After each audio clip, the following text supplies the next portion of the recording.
Shooting probably. Mic check, mic check. If you can hear me, how's it going, everybody? We'll be, moving into the action. It's currently 5:13. Game starts at 6 p.m. Of course, my name is Tate Gephardt. Today, Jack Ike will be on a cruise, probably sipping on some form of alcoholic beverage. So, wishing him well, but it's just going to be me. We may have a friend calling the game with us here, but it also might just be me. So, if you're not watching March Madness and you're watching some University of Tampa Spartans baseball, we're looking forward to it. I'm excited for it. A beautiful Friday here in Tampa, Florida, as they take on the St.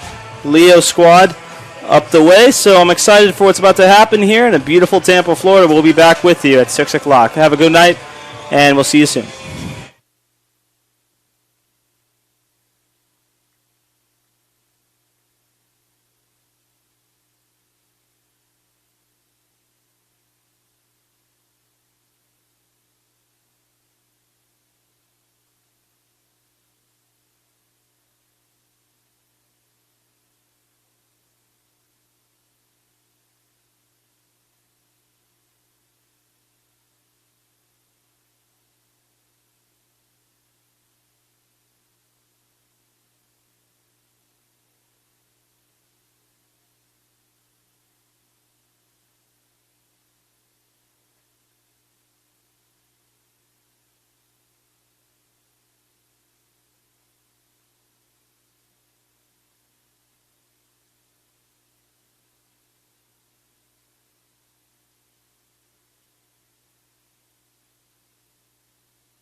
This is the University of Tampa. UT students travel from across the nation and around the globe to join a dynamic learning community. There are 150 academic programs, continuing studies for non-traditional students, and a highly ranked graduate school.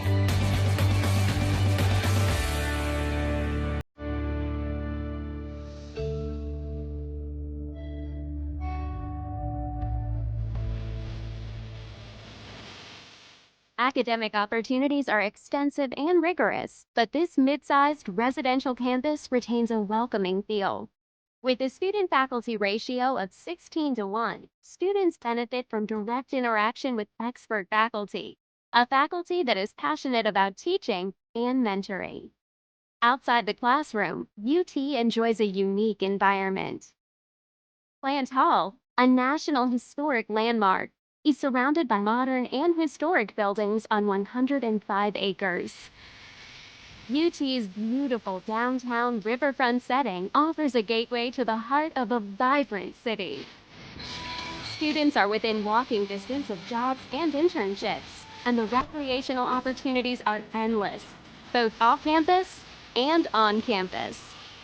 Students live in upscale residence halls and enjoy diverse activities, including performing arts, guest lectures, nearly 200 clubs and organizations, and a nationally ranked NCAA Division II athletics program.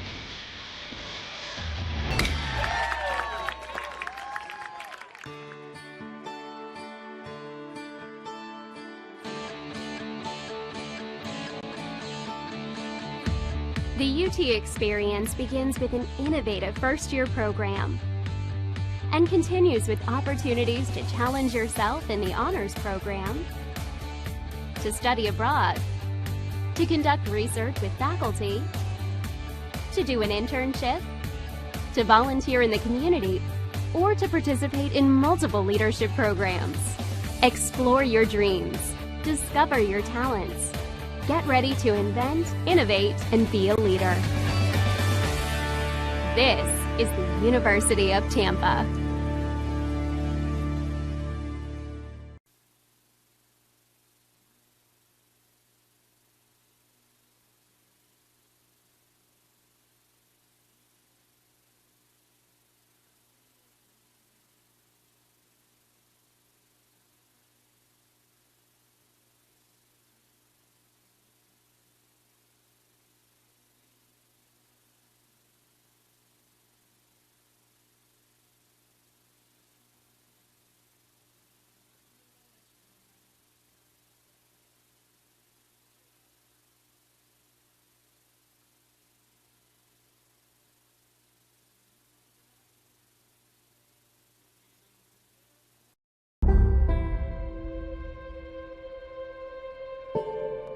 In the late 1920s, the prospect of a Hillsborough High student enrolling in college was bleak.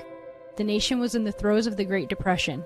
Businesses were failing, and many of Tampa's beautiful waterfront homes were left abandoned. The principal at Hillsborough High, Frederick Spalding, didn't see these barriers. He only saw bright young students who were in need of a place to continue their learning. In 1931, collegiate-level courses were offered at Hillsborough High. This would later become the University of Tampa. On August 2, 1933, Spalding arrived at the doors of Plant Hall with a 100-year lease from the city and a firm resolve, and with the turn of a key, opened the door to the University of Tampa. In its fledgling years, UT was fortunate if it could collect half of the tuition due from its students. It was only through the dedication of its professors, who worked without pay, that the university survived the Great Depression. Over the next several decades, UT grew slightly, enrolling up to 1,800 at times, starting several sports teams, and even began accepting students from other areas of the country. But in the early 90s, the growth seemed to stand still, even stop. UT needed new life, some passion. UT needed strong leadership. In 1995, Dr. Vaughn became president and UT began to transform.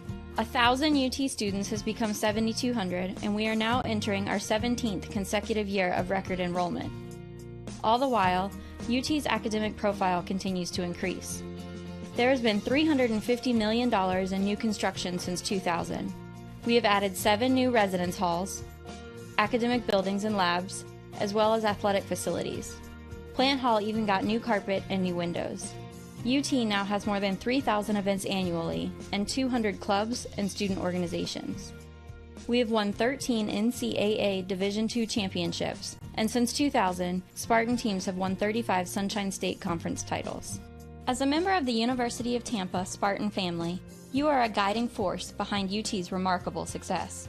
We are alums, students, parents, and friends, and together we are changing lives. We are individuals, yet the greater whole is only complete when we work together. You have helped make UT a vibrant community with growing resources and a superior reputation. Just like in the beginning when professors worked without pay, the spirit of giving at UT remains strong. Last year, nearly $14 million was donated to the university by thousands of generous supporters. When we strengthen education, we strengthen our job force and our nation as a whole.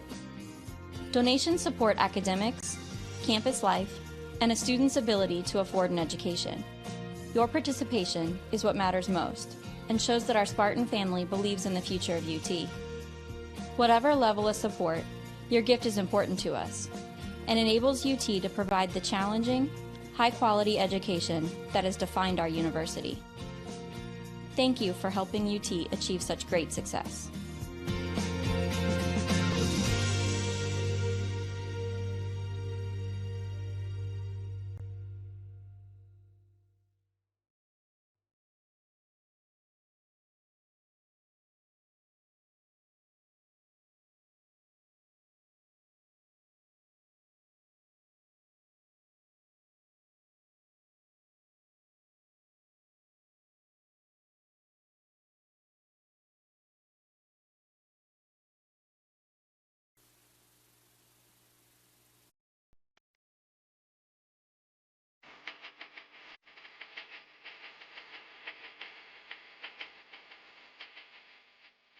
There is something electrifying about a vibrant community of learning. Providing new knowledge, reimagining teaching and learning, designing and reinventing the spaces where we learn, live, and work, attracting and inspiring the best students and faculty, engaging locally and globally. These are essential to creating tomorrow for UT and our world. A campaign causes us to state what we stand for. It propels us to envision the future and work diligently in new and exciting ways. It inspires supporters to believe in the long-term value of campaign priorities. It impacts the world we inhabit today while we're creating tomorrow. We are deeply grateful that so many of you stand with us. Together, we are developing UT as a model metropolitan community of learning. We are pleased you enjoy the satisfaction of investing in the lives of students. Your heartfelt commitment makes for an electrifying connection among all of us. Creating Tomorrow has been a campaign committed to advancing UT's mission and vision for the future.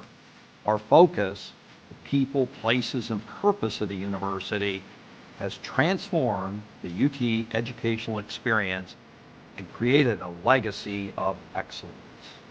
We are where we are today, one of the most exciting times in UT history, because you accepted our challenge. You have helped us transform UT from a local treasure with potential to a prominent national figure on the educational scene. On behalf of our campaign leadership team, we thank you for making so much possible. Because you care, because you believe, UT's future possibilities are unlimited. At the heart of our university are its people, our students, faculty, and staff who come from around the world and from different backgrounds to share a singular experience.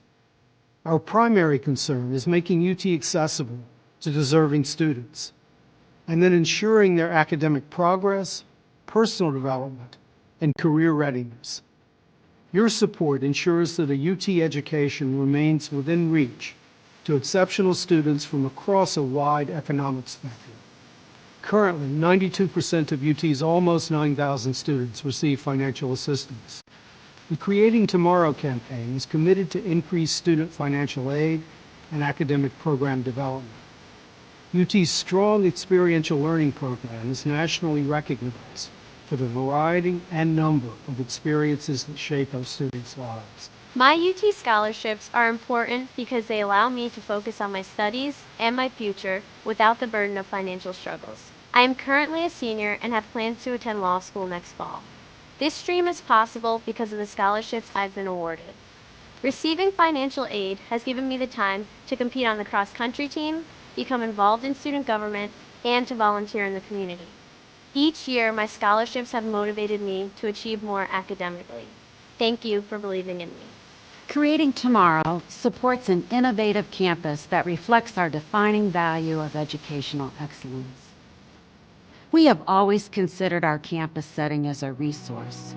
The construction of modern buildings and facilities during the campaign has transformed the UT landscape and enhanced the student experience. Projects supported by this campaign inspire a strong sense of community for everyone who lives, learns, and works at UT. It is the exceptional education which takes place beyond the impressive facades of our buildings that helps us attract and retain talented faculty and students. Students have access to the best faculty, facilities, tools, and resources to nurture their passions. Cutting-edge technology and equipment provide students with new ways of learning and engaging others. UT's excellent residential learning environment provides a variety of rich co-curricular learning experiences. Our emphasis is on developing the whole person. We say we are changing lives to create tomorrow, and we mean it. Every day we stretch to do better, to do more, and to use UT's entrepreneurial spirit to accomplish the most we can. At UT, education is an intense immersion experience. It creates a strong foundation for a productive life filled with opportunities and preparation for leadership and service.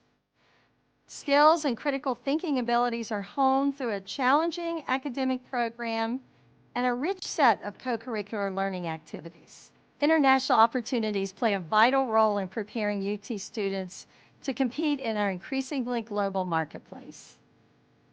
The campaign utilizes unrestricted funds to enhance the whole university. These resources allow UT to adapt to changing circumstances and take advantage of emerging opportunities. By expanding programs that enrich the student experience, we strive to develop the whole person and prepare students for success after graduation.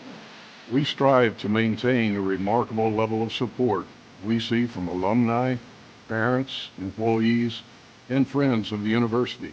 Thanks for your confidence in us. We will continue to be conscientious stewards of our resources. We recognize our responsibility to ensure that students leave their UT experience with knowledge and problem-solving abilities to develop a better world. The Creating Tomorrow campaign has electrified a new sense of pride and enthusiasm about what is possible for UT when we all work together. Your passion and dedication are elevating this university ever higher. We are indeed fortunate to count you as our friends. Thank you for your support.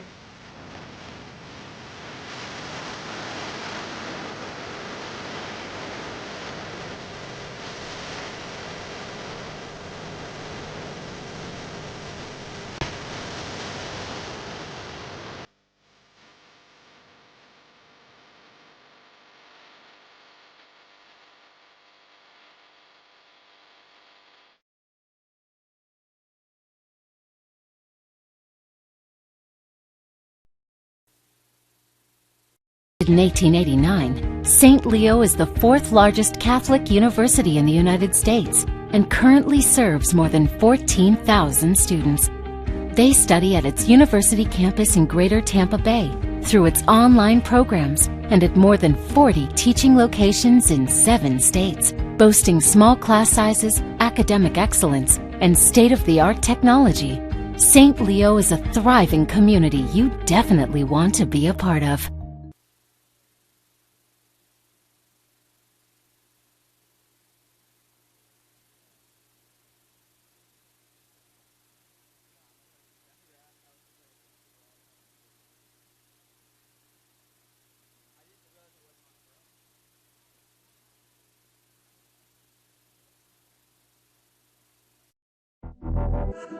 Champions know how to seize opportunities. When they see moments of greatness unfold right before their eyes, they push as hard as they possibly can, and then they push harder.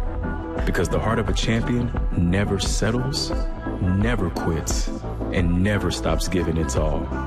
We are champions. We are Division II. We go big, we give it everything we've got, and we win. On the field, on our campuses, in our communities, for our causes, in our careers. We rise to become champions in everything we do. We are Division II, and there are no limits here. We make our time count. We set our own path. We become champions on our terms. It's time to up your game, because we're here to play and learn. But most importantly, we're here to discover ourselves, our vision, our heart, our drive, to achieve every goal we aim for, because we want to be champions at the highest level, life. At Division II, the opportunities are here. Are you ready?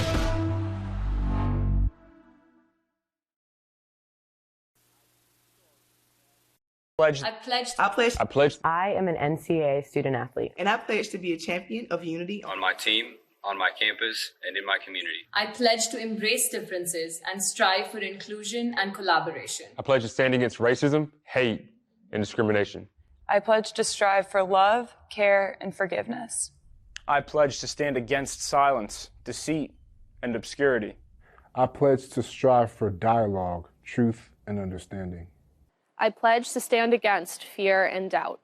I pledge to strive for trust and belief in one another. I pledge to stand against complacency and stagnancy. I pledge to strive for change and growth. I commit to supporting my fellow student athletes in all circumstances that impact them. I commit to both choosing unity personally and encouraging it for all. I pledge these things because we are stronger together. United as one.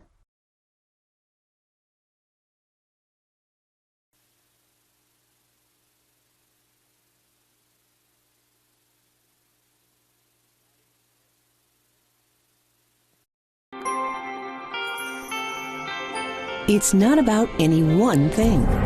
It's about how everything comes together, how it all connects. People, ideas, resources, community, everything. Quality of life services. That's what we do. Sodexo.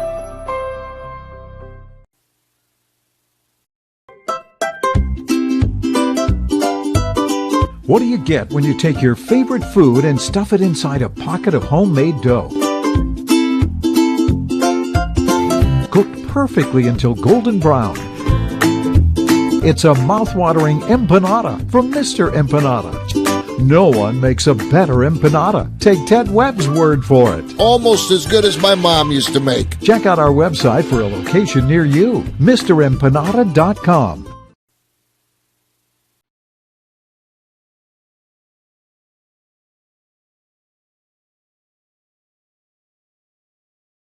Welcome to the University of Tampa. My name is Tucker Whitman and I'm a junior marketing major here at UT.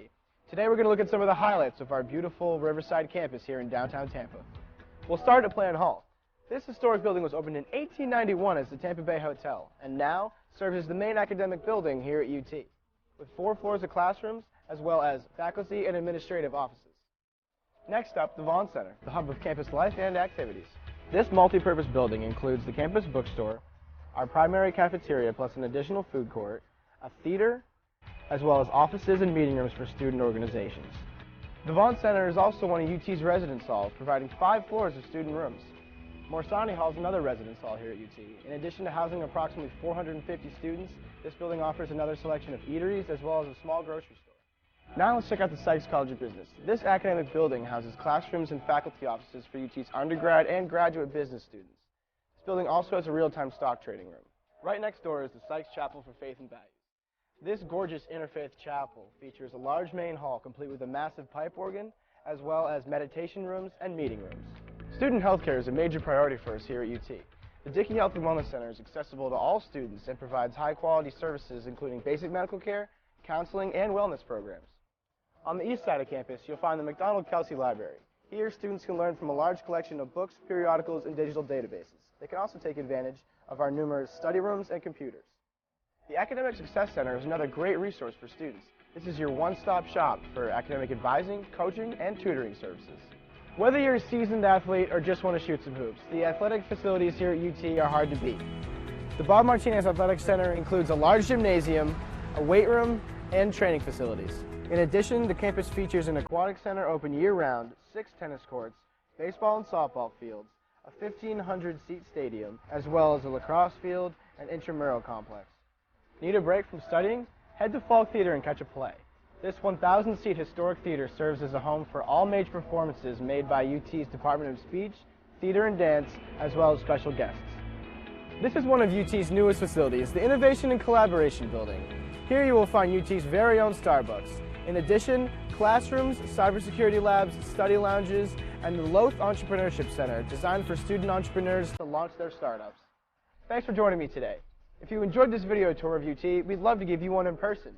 For more information or to schedule a campus visit, go to ut.edu.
Just another ordinary day at UT.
Yo, he's still adjusting his chip.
All right, I think we're on. Well, how's it going, everybody? Some beautiful Tampa, Florida here for some great Division II baseball action happening between the number 1 ranked University of Tampa Spartans and the St. Leo Lions. My name's Tater Tot Gephardt alongside Brandon Davis. We are here today in beautiful Tampa, Florida. Jack Ike currently on a cruise ship, enjoying, I'm assuming, a nice pina colada or however he likes his drinks, but it will just be us two here today for both tonight and doubleheader tomorrow, both at 1 and at 6. So with that being said, we're going to give you the lineup for both teams, and then we'll get underway with some beautiful Friday afternoon baseball. Leading off for your University of Tampa Spartans, well, here come the Spartans, but leading up for the Spartans, number 8, Jordan Lala, batting second, third baseman, Drew Earhart. Batting third, right fielder, number 19, EJ Cumbo. Batting fourth for the Spartans, first baseman, number 26, Dan Sullivan. Batting fifth will be shortstop, J.D. Urso. Batting number 6, DH will be number 0, Jamarcus Lyons. Batting number 7 will be center fielder, Jose Cadenas. Batting number 8 will be second baseman, number 5, Nicholas Winkelmeyer. Batting number 9 will be catcher behind the plate today, number 25, Mr. Josh Rulai. And pitching today for the Spartans will be number 20, Urbe. And it'll be a good one here today in Tampa. St. Leo Lions have Anderson batting first, Crail batting second, Sparling batting third, Roa batting fourth, Wyman batting fifth. I'm going to try to pronounce his name. Hopefully I don't say it wrong. Number 6, infielder Komulas. It's Greek last name. Number 7, Neiman. Batting number 8 will be Trovinger. Batting number 9, Nunez. And pitching will be number 32, Beck. We have a beautiful day here.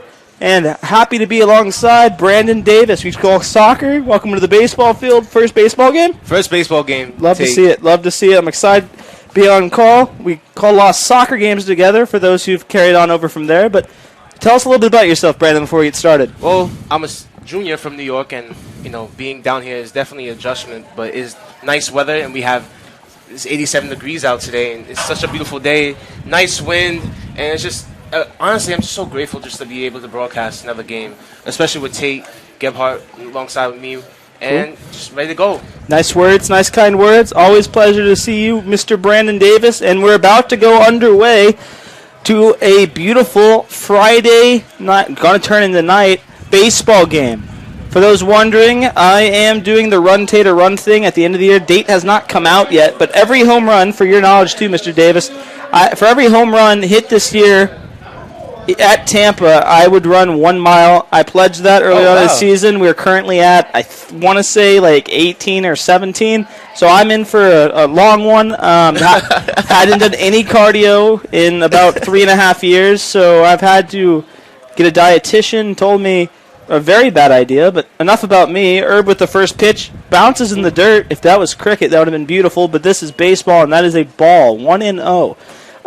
Like I said, I'm going to be running almost a marathon for how many home runs they've hit this year. I had a caveat saying with every Grand Slam I'd add the runners on, thinking they wouldn't hit that many Grand Slams. They've hit 2 this year. So I'm in for a rude awakening here. But getting healthier, Spartans keep getting better. They come onto the year with a 20-2 record, number 1 in the nation. They have 183 runs. Batting average this year for the Spartans as a team is .314, on-base percentage 407, slugging percentage 478, and they do have 22 home runs as a team in total. Third pitch will be a ball. Count goes to 2-1. Batting, by the way, for St. Leo is Anderson.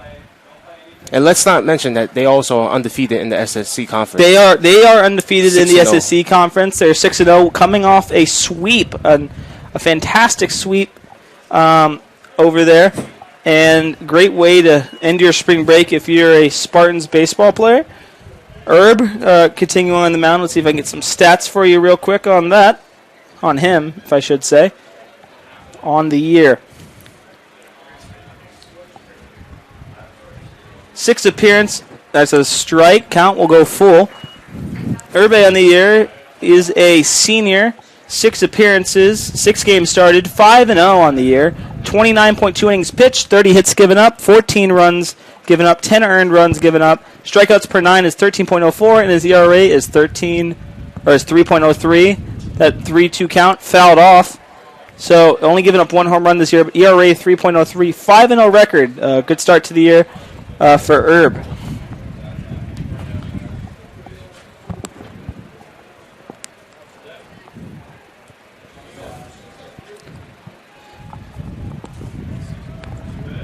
The pitch. Looking for a call down to first. They said he didn't go, so a runner will be on first base to start off this game.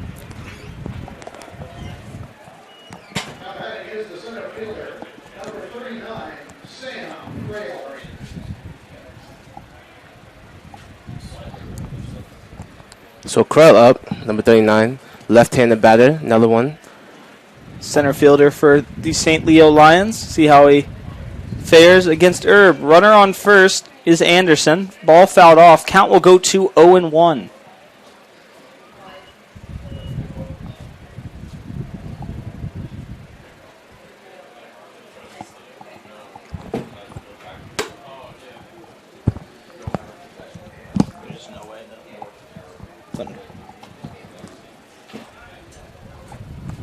Herb picking off to first, Sullivan catching it and throwing it back to Herb. Count still remains 0-1. First Friday back from spring break. I had a long trip to Kentucky, enjoyed that. It was a good time. You have yourself a good spring break? Yeah, I went to St. Pete. Visited a friend in the beach house. It was a nice beach house. Had a nice view, jet skis, so it was very good vibes. Did you enjoy yours? I enjoyed mine thoroughly. Nice to be back in campus, but glad to see so many smiling faces back on campus. It was a good spring break. Tampa is actually a huge spring break destination, so if you're at the beach and you see a lot of people, that would be why as of right now, because it is spring break season in full effect still for most other colleges. Hit down the left field line, over the corner, and just fouled. That had the distance to go out there, but Crail just hit it just to the left of the left field foul pole. It's the perfect time to mention what Jack Ike always likes to mention. It is a stationary camera we have on hand, so I can't move it around. So down the left and right field line, try to listen to me or Brandon's voice, and we'll try to let you know what's going on. We can't move it. If we did, you'd miss most of the game. But yeah, so we're currently stationary. Runner on first currently is Anderson. Crail with an 0-2 count. Herb trying to look for the first out of today's ballgame. Herb comes set. And the pitch. Ball missing outside, not a bad look there by Herb.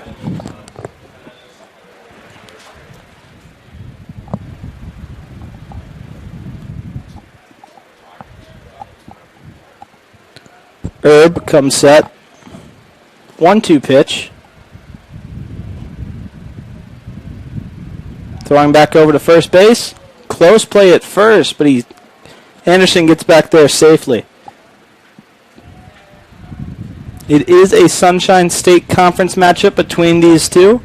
Tampa, of course, 6-0 on the year. My bracket has been busted, but we're not going to mention much more about that about March Madness. Crazy slate of games happening. Indeed. The pitch from Herb. Ball outside, 2-2. Herb struggling to get the first out, but could easily do it right here. Be interesting to see what pitch he throws next. He's had led off with 2 strikes here in this at-bat, but since has thrown 2 straight balls. 2-2 count. Anderson on first. Herb coming set. Herb the pitch. Fouled off, and we'll do it again. 2-2. Looks like Krell here is trying to fight the pitch count. Get the pitches up early in the inning. Sure. Very good point there, Mr. Davis. He's trying to keep Herb at the very minimum of using just as many pitches as possible. It's a smart move early on in the game. Krell's doing a good job at that so far. 2-2 count. Anderson on first. Throwing back over to first. And you see, he's trying to hit the ball a little bit late. That's what you saw it go down the left field line.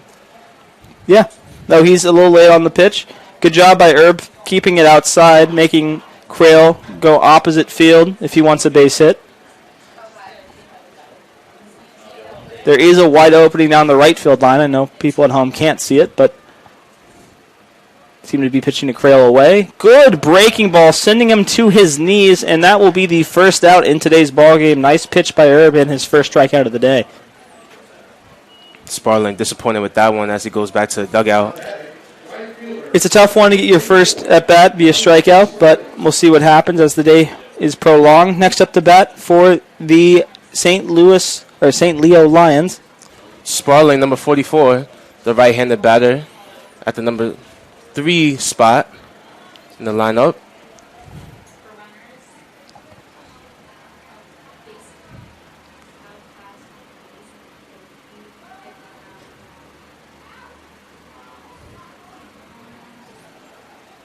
So we have 1 out.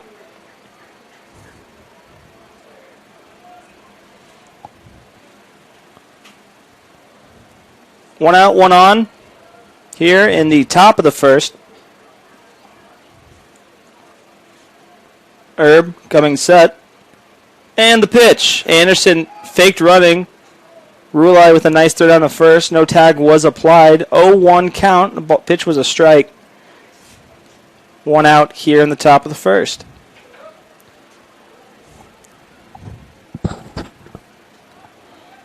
So at 90 at bat, Sparling is batting a .454 batting average. Really good on the season. Good start for him. Let's see what he can do against Herb.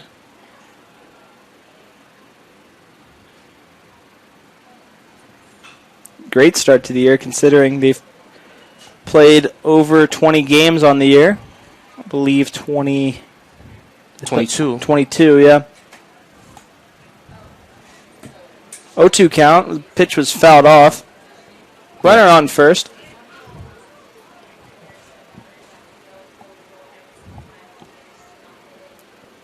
Herb comes set. The pitch. Good off speed, not breaking as much as I'm assuming he wanted, but they'll do it again. 0-2 count.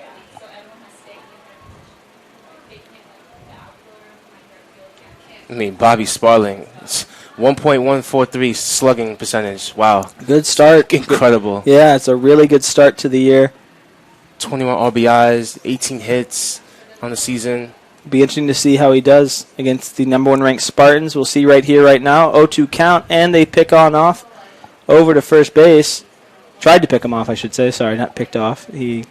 Anderson slides in safely. Anderson, very, very fast. How many stolen bases does he have on the year? I believe only 10. Wow. 10 on the year. Successful, 10 for 10. Nice. Good start to the year for him. Stealing bases. Herb the pitch. Swing and a miss. Back-to-back strikeouts for Herb. He walks the first batter, And the answers with 2 back-to-back strikeouts. So, didn't start off as he wanted, but has since responded well. Next batting for the St. Leo Lions. Adrian Roa on the season, 370 batting average, getting on base a lot with a 1.136.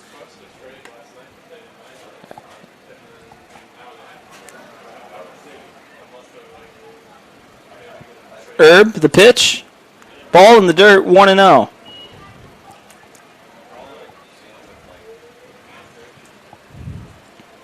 But as I was mentioning, I'm about at 20 miles I got to run, so that's going to be brutal. Spartans have been hitting a plethora of home runs here at home, especially as of late. How will you break it up? I'm not going to break it up and do it all at one sitting. It's a horrible idea, but we're going to do it nonetheless. Pitch fouled off, 1-1 count. I'm not yet. I'd probably break it up as in I'm going to do it in one sitting, but I'm probably going to jog some, maybe walk 1 or 2, just because there's no conceivable way I'm actually going to be able to run all of them. I'm going to try, but I've asked multiple doctors, and they're like, that's just not at all a healthy it's or like a smart marathon reason. for you, yeah. No, yeah, and I haven't run much. I mean, I've run since, obviously, since making this claim, but still not enough. You know, people train years for marathons, and I'm doing this all in a 4-month span. Not the smartest of moves, but I think it's going to be good publicity for these sports teams here. They're obviously doing a great job so far, and they even texted me when they hit home runs going like, 1 more mile you got to run. So I think it's a good confidence booster for the team. So good to see. 2-1 count, pitch in the dirt, 3-1 count now. 2 outs, runners on first. I also think it's good for you and overall health, Oh, yeah, it's good to start running. Yeah, it's good to have the sports team and also you being corresponding communication. Try to uplift each other and overall health and advocating for that. Yeah. And that's what we hear at Tampa. We stand as one. We're a family here, so I like being a part of that. Herb, 3-1 pitch. Ball outside, walk in. Roa, and there will be runners on first and second. But, yep, that'll be enough about the running talk that we'll be talking about for now. But just letting everyone know, we are, I think, at 20. So Anthony Spartan home runs today. That will be a part of that. Now batting for the St. Leo Lions. Mike Wyman, number 7. First baseman, excuse me. No, you're good.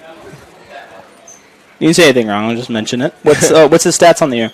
Well, he's actually at a 143 batting average. Not the best start in the season, as he check swings there for a strike. Not the best start, but I would say that with a runner in scoring position, he definitely has a promisable opportunity to get his first RBI of the night. Doesn't have any RBIs on the season, so...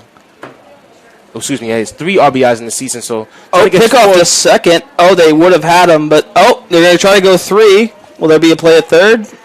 Smart move just to get it in. I'm assuming that will be an error. I'm assuming on Urbe. I think you can be awarded an error on a pickoff. Yeah, it is definitely an error. So E1. Yeah, that's not even a question. It should be, yeah. Should be E1.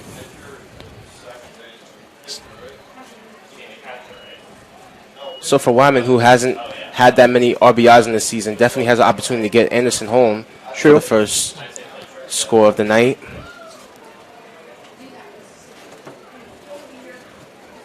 Herb comes set. Runners on first and third. 0-1 count. 2 outs here in the top of the first. Score 0-2-0. Ball will be outside. Was looking for the outside corner. Not finding it was Herb. And making things interesting like he usually does on a Friday night. First inning is always interesting for Herb. Sometimes gives up a run. Sometimes gets himself in trouble. But finds a way to get out of it. I think he lives for the thrill. That's what he's been doing majority of the year. Herb coming set. 1-1 count. And we will see what the pitch is. Almost hits Wyman, and that would have loaded the bases, folks. So luckily just missing Wyman. It's a righty-righty matchup. Yeah, he bailed out on that one. It's a smart move to get out of the way. No need to use ice if you don't get hit. 2-1 count. Runners on first and third, and the pitch just missing. I'm assuming just too far inside. I'm assuming. Again, that's why they pay me to be a broadcaster, not an umpire, but that brings the count to 3-1. If you're a hitter, this is a dream spot. If you're Herb, you're trying to get a strike or a ground out. The pitch.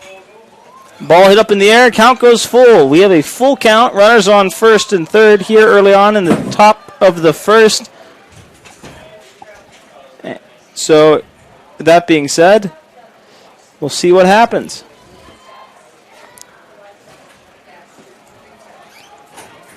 Due up for the Spartans to lead off the bottom of the first be Lala, Earhart, and Cumbo. So, let's see if we can get out of it right here, right now.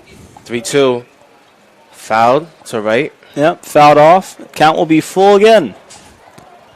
So, using a lot of Herb's pitches here early on, trying to get as much out of the starter as they can early on here in the top of the first.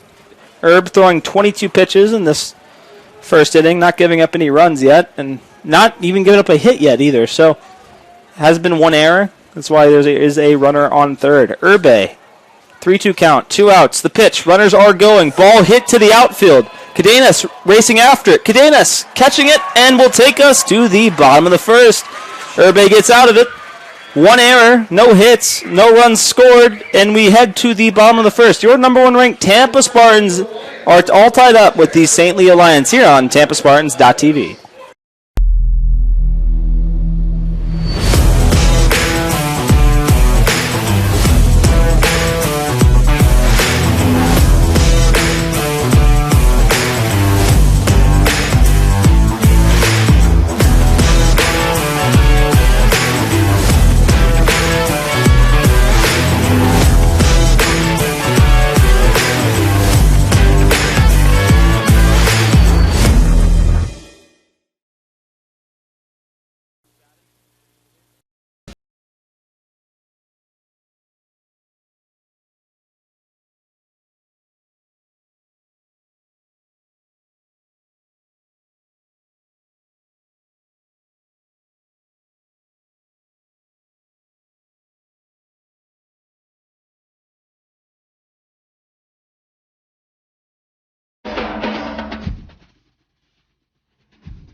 Them to win, and they're going to lose to Notre Dame.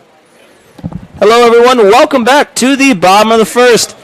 The number 1 ranked Tampa Spartans will go up to the plate for the first time in today's game. They're ranked number 1 in the nation.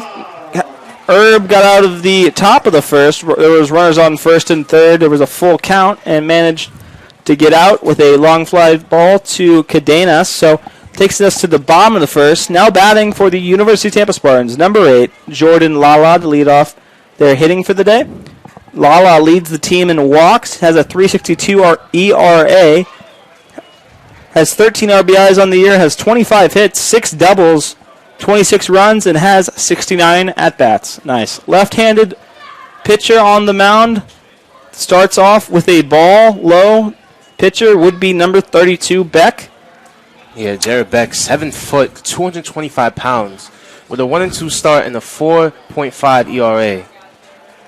Having a 7-foot left-handed pitcher. This is something of Randy John-esque. That's why we see a bunch of scouts here today for both sides, obviously being the number 1 ranked team in the nation, but having a 7-foot lefty on the mound, I'm sure intrigued some of the scouts to show up here today. Counts 1-2 and struck out Jordan Lala to start the game. Next up to bat for the University of Tampa Spartans, number 2, third baseman for the day, Drew Earhart. He's played almost everywhere this year. He's played catcher, he's played short, he's played third, he's played a little bit of second. He can do it all.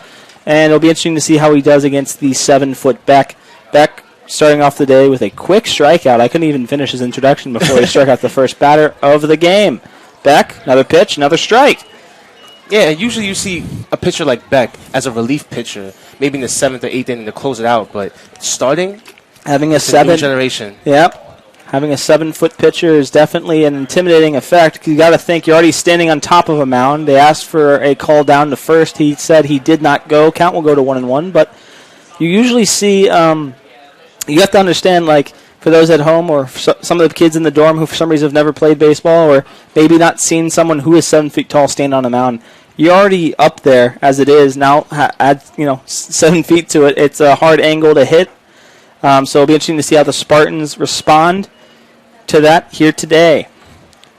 Drew Earhart on the year, the graduate here for the Spartans, former Gold Glove winner at second base, currently on the year is batting .386, has 9 walks, 23 RBIs, 3 home runs, 5 doubles, 34 hits, and 27 runs scored in 88 at bats. So, and also played in 22 games. So has done a fantastic start to his year. Full count here already to Drew. Yeah, his head went a little bit out on that swing. It'll be interesting to see how the Spartans respond. It's a really tough angle to learn how to hit from, but we'll see. Drew staying alive.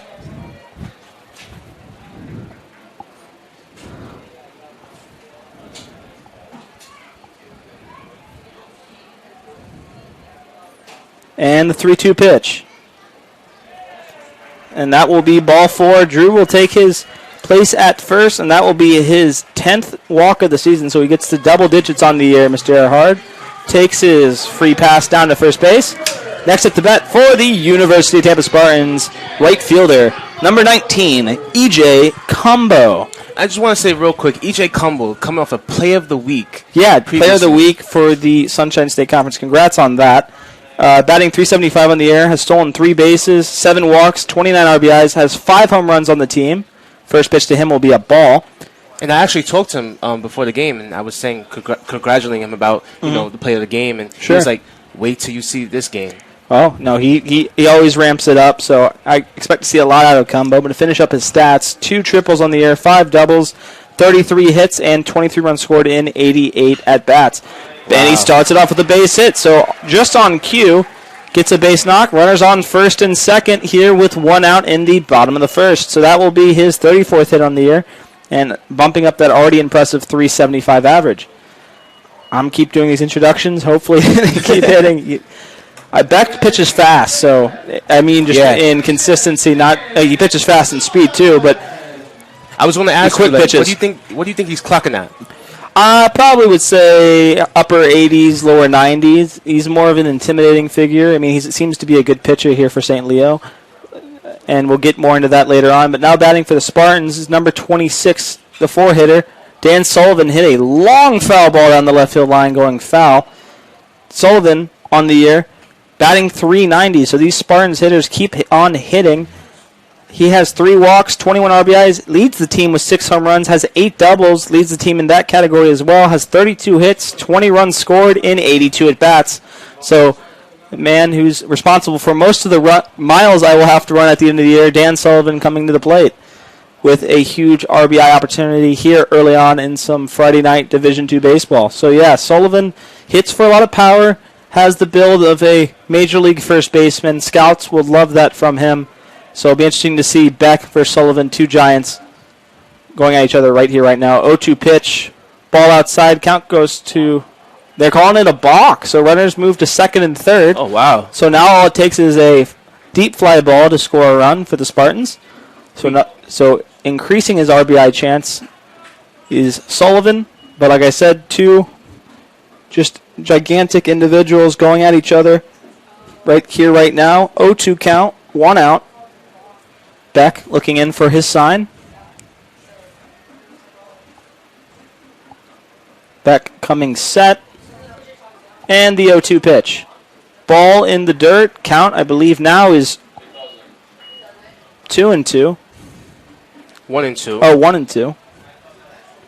And you see his pitches, they really go down, like a down slope, right into the dirt. It's a tough pitch going from higher to lower elevation.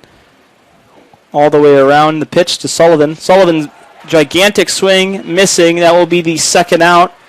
And that will, I believe, be Beck's with his 2nd strikeout of the game. Now coming up to the plate for the University of Tampa Spartans, number 11, J.D. Urso. Batting .388 on the year with 9 walks, 27 RBIs, 4 home runs, 1 triple, 5 doubles, 26 hits, 18 runs scored in 67 at-bats. First pitch to him will just miss, and count will be 1-0. Runners now on second and third. So a single, I could imagine the score is 2. Cumbo's quick over there at second. So Beck coming set, the pitch. Good off-speed pitch, breaking in for a strike. Count will now be 1-1. Urso shaking his head. Definitely wanted that pitch. Definitely respecting Beck for pitching that one as he's waiting his pitch. Stepping out of the box is Urso. Urso, definitely the all-star, you could say, for this team, right? There's plenty of all-stars on this team. You're not wrong in saying that. There's just so many of them. It's kind of impressive. Urso swinging and fouling it off 1-2. Yeah, that was a correct statement. He is one of the all-stars of this team, but like I just mentioned, of the 4 to 5 stats I've read so far, there's 5 guys batting over 350 from what I'm seeing at the moment. Our batting average on the year is 314 as a team, so this is a whole team correlation to why they're so good this year. But Urso hitting a soft ground ball to the pitcher Beck with an athletic move for a 7-footer, turning over to first base and getting the last out. So stranding 2, 1 hit, no errors, no runs scored, and that will take us to the top of the second. Your number 1 ranked Tampa Spartans don't score anything here in the bottom of the first against the St. Leo Lions here on TampaSpartans.tv. Champions know how to seize opportunities. When they see moments of greatness unfold right before their eyes, they push as hard as they possibly can, and then they push harder. Because the heart of a champion never settles, never quits, and never stops giving its all. We are champions. We are Division II. We go big, we give it everything we've got, and we win. On the field, on our campuses, in our communities, for our causes, in our careers. We rise to become champions in everything we do. We are Division II, and there are no limits here. We make our time count. We set our own path. We become champions on our terms. It's time to up your game, because we're here to play and learn. But most importantly, we're here to discover ourselves, our vision, our heart, our drive, to achieve every goal we aim for, because we want to be champions at the highest level, life. At Division II, the opportunities are here. Are you ready?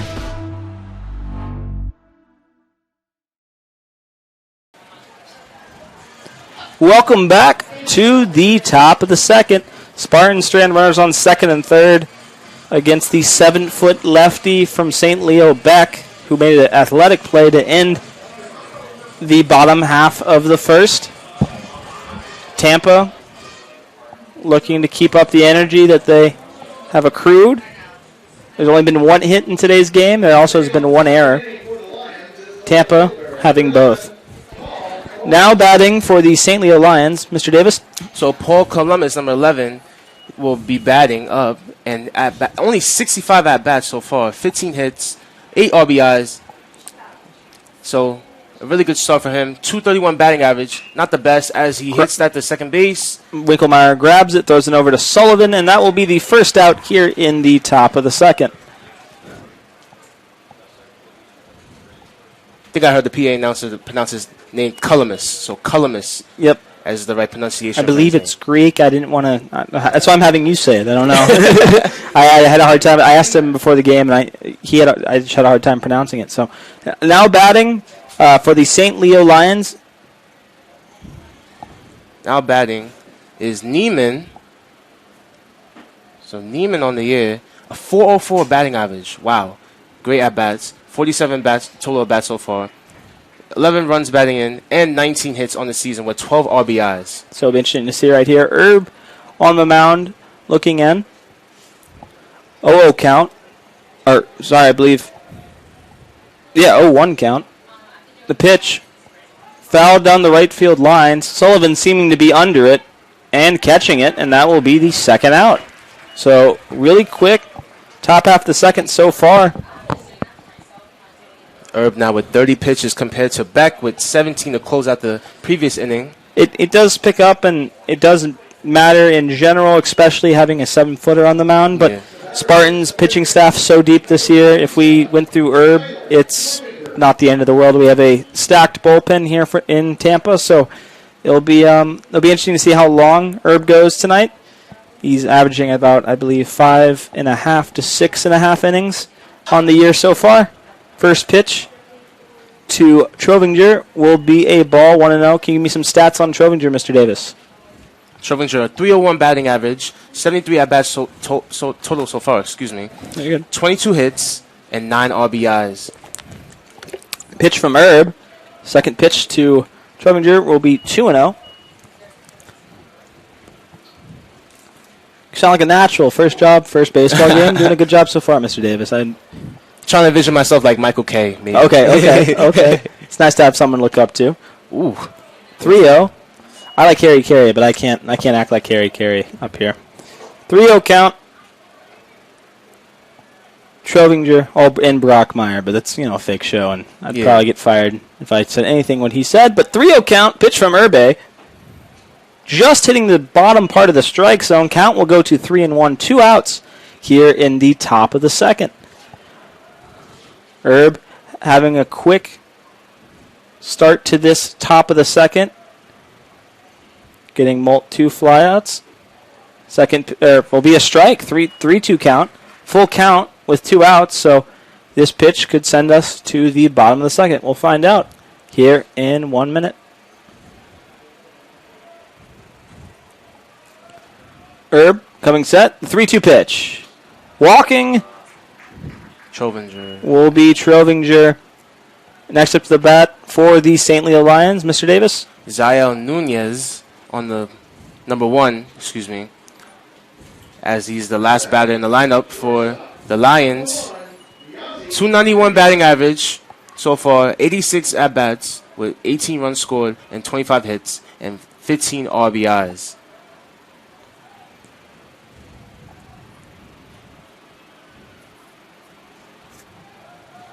Herb coming set. Ooh. Good idea for a breaking ball. Not breaking as much as he would like. Count will start off 1-0.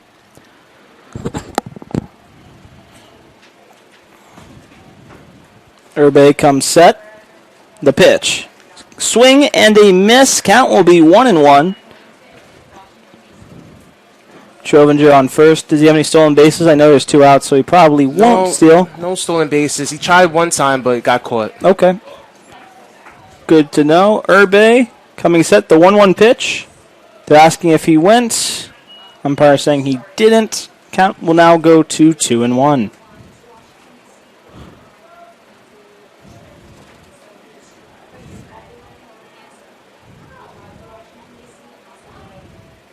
Pitch. Fouled off. Could have caught it if there was no netting, but didn't get the opportunity. Count is now 2-2. Almost got scared for a moment. No, it happens. Yeah. We'll never have one of those viral moments here where the guy's commentating a game and catching a ball. I don't know if you saw that earlier in the week, but one of the most impressive catches I've ever seen. Commentator was calling a game, catches the ball off a foul ball. Herb, the 2-2 pitch will be a ball in the dirt. Count now remains full.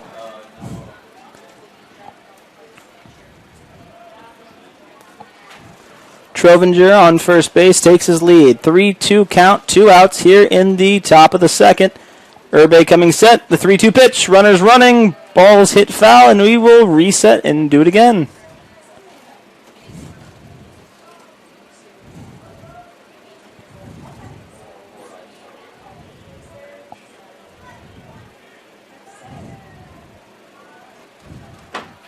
Herb coming set. The 3-2 pitch. Runners running, and that will be ball 4. Now runners on first and second. And next up to bat for the St. Leo Lions, Mr. Davis. Will be Anderson, who previously walked on his last at-bat. And speaking of walks, that's now Herb's 4th walk. Not a good start. Top of the second inning. Not what a coach wants to see. Coach would rather you give up home runs than walks. I know that sounds crazy because statistically that makes no sense, but I've had coaches and walks just irk them. So Herb not actually having a bad day so far. The only bad stat he's got so far is the 4 walks. And the error. And the error, but nothing too bad, like no runs given up. So, like I said, 1-0 count. Ball was outside, but I'm assuming if he walks another one, they may start considering getting someone up there in the bullpen. Just too many walks too soon in the game. Another pitch, another ball. 2-0 count. 2 outs, runners on first and second. Smart move by pitching coach from Tampa. Going to go have a little chat, see what's going on, maybe calm down Herb.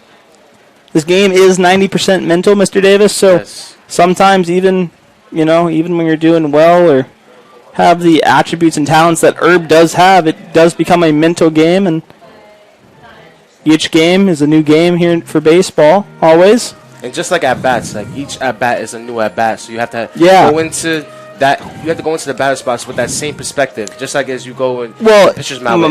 My example is it's such a slower paced game than some of the other sports, so some of those skills that you come into hand, if you are starting pitcher, some days may not just be your day. And if this is one of those days for Herb, it's really not that bad considering he hasn't given up a hit.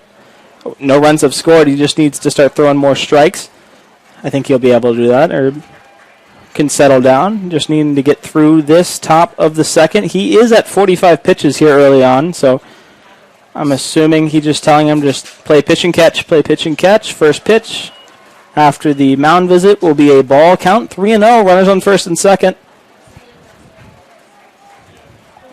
Herb coming set, looking to relax a little bit. The pitch, ball 4, bases are walked. And I believe we're going to have someone going over to the bullpen. And it looks like that will be DeMo if he's actually heading down there. We'll wait to see. But next batting for St. Leo Lions, Mr. Davis. Is Krell, who was 0-1 in his last at-bat, looking to get an RBI in this one with bases loaded and 2 outs. So bases loaded. Huge RBI opportunity here for Krell. So huge opportunity for St. Leo to start off the scoring of the night. Still yet to get a hit on the day. Good pitch from Herb. Settle back in. Like I said, he lives for the thrill, so maybe walking the bases loaded to get out of the inning is what he needed. Probably not recommended to the pitching coach, but done this pretty regularly, but manages to get out of it somehow. So there is a pitcher going down to the left field bullpen. Herb, the pitch. Ball outside. Count will be 1-1. So Spartans do have a pitcher warming up in the bullpen. Yet to see what number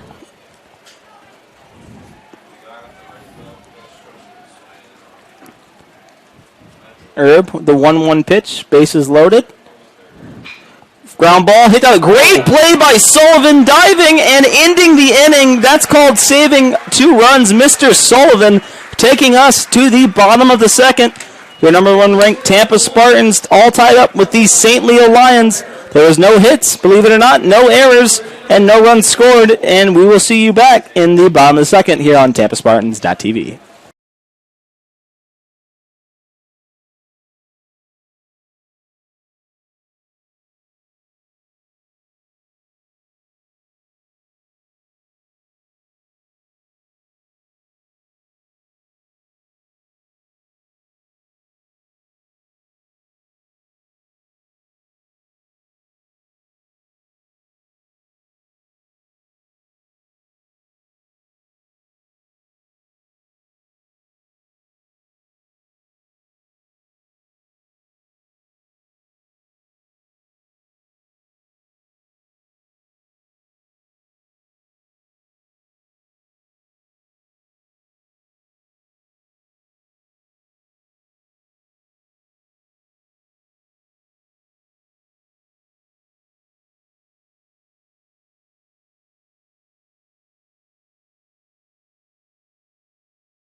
And we are back here for the bottom of the second. Dan Sullivan with laying out with the bases loaded to save the Spartans from giving up any runs. Spartans still yet to give up a hit, even though they have the bases loaded. Now batting for the University of Tampa Spartans, number 0, DH today, Jamarcus Lyons. Pitch from Beck. First pitch will be a strike. Lyons on the year. Pitch to Lyons will be a ball outside. Counts 1-1. Jamarcus Lyons on the year is at 15 games, 52 at bats, 11 runs scored, 11 hits, 3 doubles, 1 home run, 10 RBIs. Another pitch to him will be a ball, 2-1. 6 walks, and is batting .212 on the year, but has slowly been picking up that average as the year has gone along. The 2-1 pitch from Beck. Lyons swinging and fouling off. Count will now be 2-2.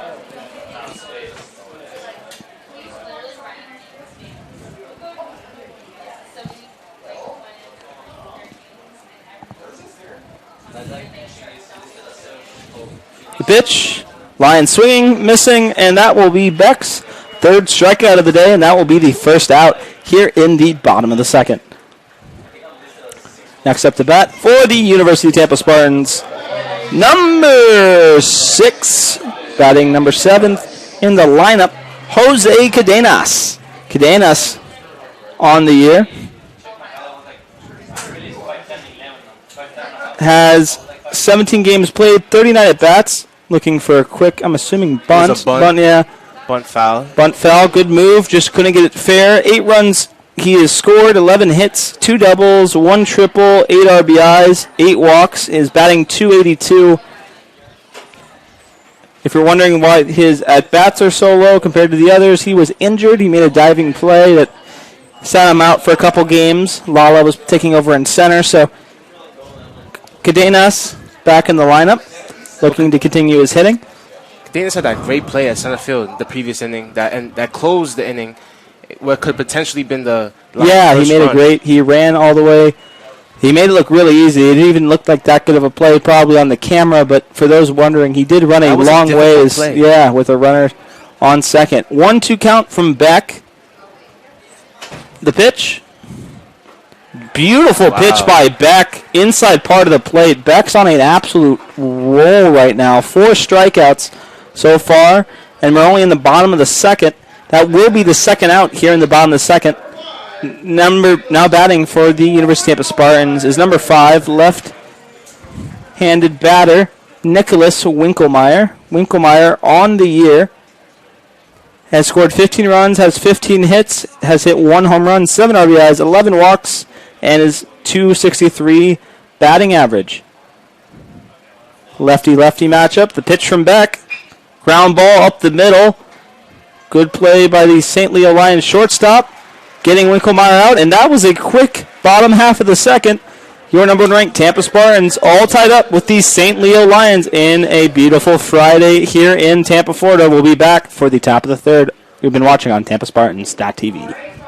I pledge. I am an NCAA student athlete. And I pledge to be a champion of unity on my team, on my campus, and in my community. I pledge to embrace differences and strive for inclusion and collaboration. I pledge to stand against racism, hate, and discrimination. I pledge to strive for love, care, and forgiveness. I pledge to stand against silence, deceit, and obscurity. I pledge to strive for dialogue, truth, and understanding. I pledge to stand against fear and doubt. I pledge to strive for trust.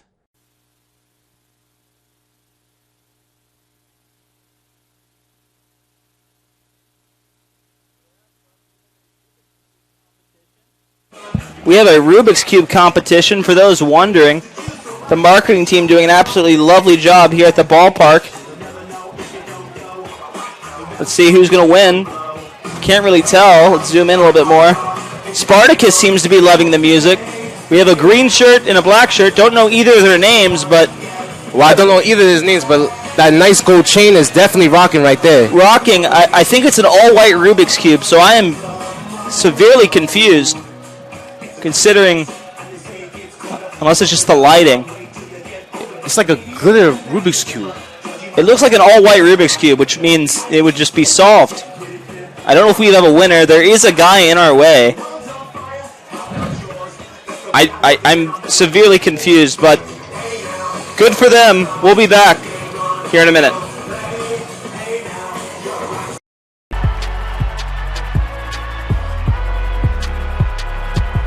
Number 32, Kyle Hornsby. Inside the 30, touchdown. Michaela Burgess. Incredible finish by Hall. The NCAA. And we are back for the top of the third. Sorry for the Rubik's Cube thing. Couldn't really figure out in enough time, but we like to do a lot of fun things here at the ballpark as a marketing group. First pitch, Urbe, great breaking ball, strike. Who's batting for St. Leo? Sparling. Sparling. Can you give me some stats on Sparling real quick? Sparling went 0 for 1, struck out. Good job. 0 for 1. Good curveball there by Herb.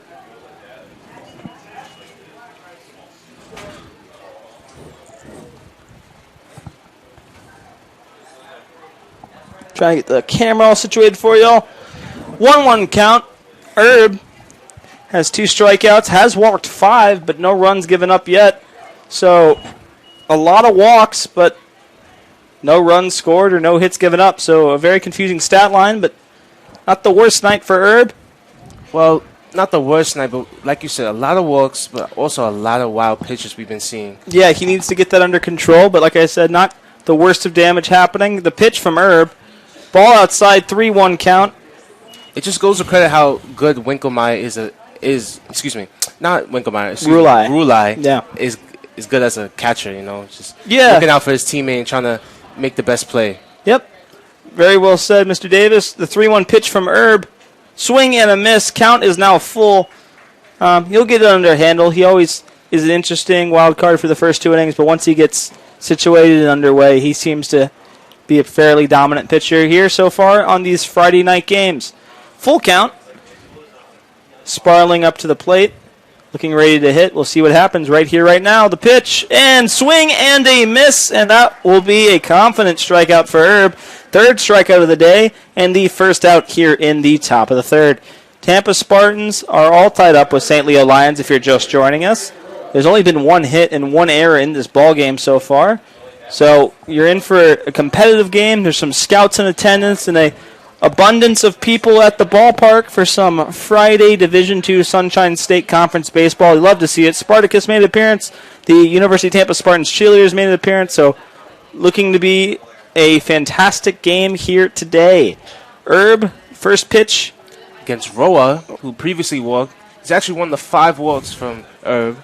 So let's see if he can get his first hit.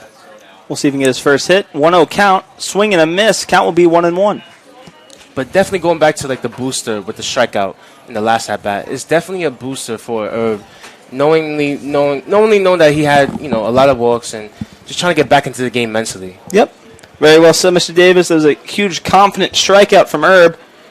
Looking to hopefully continue that here with Roa up to the plate, the 4-hitter for the St. Leo Lions.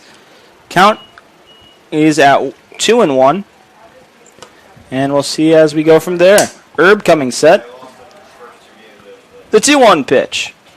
Fouled off. Count goes to 2-2. Righty versus lefty matchup favoring Roa. Roa walked in the first, only advanced to first base. So his stat line reads 0 for 0. Herb coming set. The 2-2 pitch. Curveball that didn't curve at all. 3-2 count. Count is full.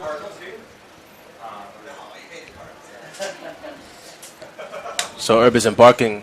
This will be his 60th pitch in the top A lot of of pitches through 3 innings, so can't imagine he'll be too far into today's game, but beautiful strikeout there. So back-to-back strikeout. Herb seems to have calmed down. That will be his 4th strikeout of the day. So almost totaling his walk total so far, but still picking up steam right here. What you want to see if you're a Spartans fan, if you're a Lions fan, you are slowly wishing that he wouldn't be doing that. But nonetheless, Next up to bat for the St. Leo Lions. It's first baseman Wyman, who actually got on base but was left on base as they could not score him in. First pitch to Wyman will be a ball, 1-0.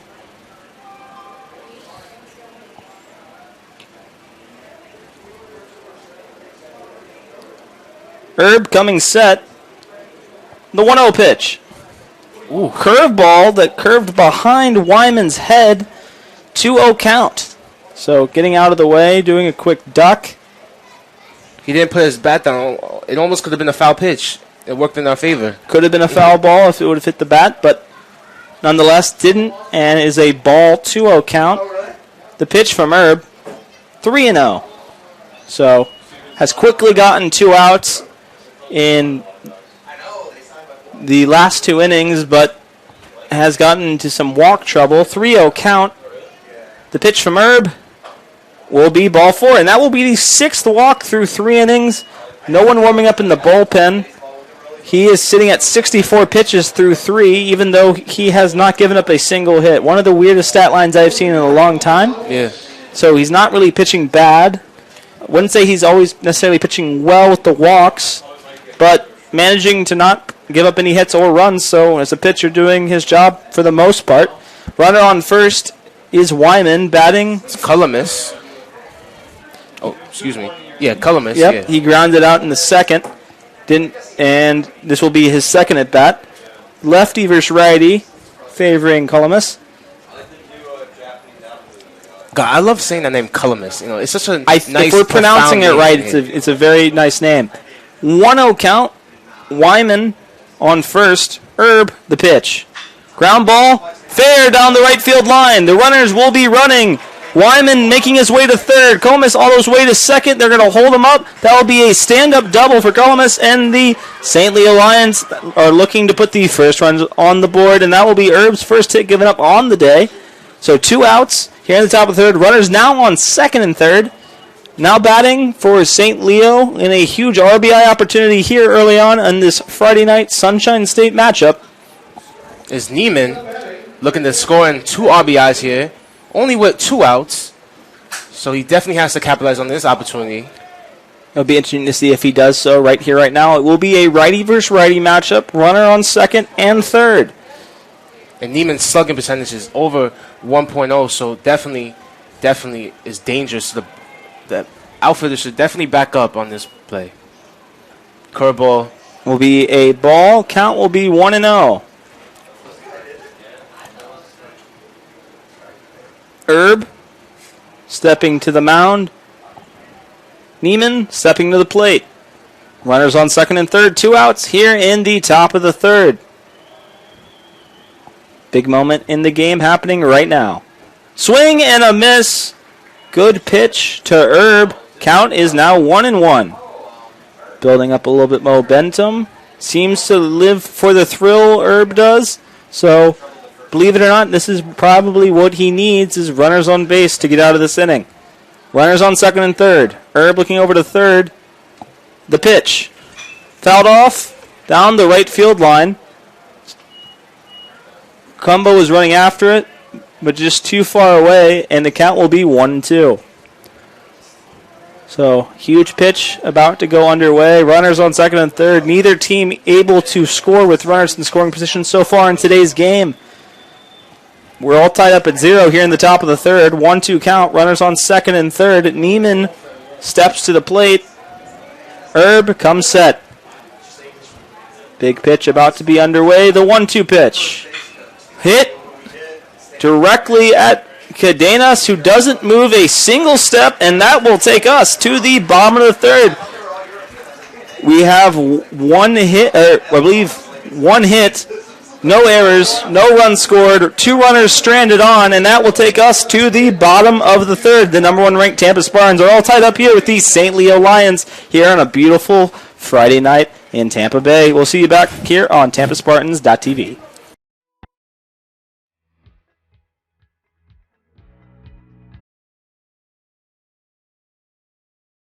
Welcome to the University of Tampa. My name is Tucker Whitman, and I'm a junior marketing major here at UT. Today we're going to look at some of the highlights of our beautiful Riverside campus here in downtown Tampa. We'll start at Plan Hall. This historic building was opened in 1891 as the Tampa Bay Hotel, and now serves as the main academic building here at UT, with 4 floors of classrooms, as well as faculty and administrative offices. Next up, the Vaughn Center, the hub of campus life and activities.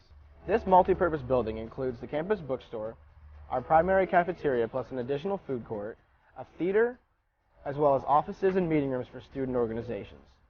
The Vaughn Center is also one of UT's residence halls, providing 5 floors of student rooms. Morsani Hall is another residence hall here at UT. In addition to housing approximately 450 students, this building offers another selection of eateries as well as a small grocery store. Now let's check out the Sykes College of Business. This academic building houses classrooms and faculty offices for UT's undergrad and graduate business students. This building also has a real-time stock trading room. Right next door is the Sykes Chapel for Faith and Values. This gorgeous interfaith chapel features a large main hall complete with a massive pipe organ, as well as meditation rooms and meeting rooms. Student health care is a major priority for us here at UT. The Dickey Health and Wellness Center is accessible to all students and provides high-quality services including basic medical care, counseling, and wellness programs. On the east side of campus, you'll find the McDonald-Kelsey Library. Here, students can learn from a large collection of books, periodicals, and digital databases. They can also take advantage of our numerous study rooms and computers. The Academic Success Center is another great resource for students. This is your one-stop shop for academic advice.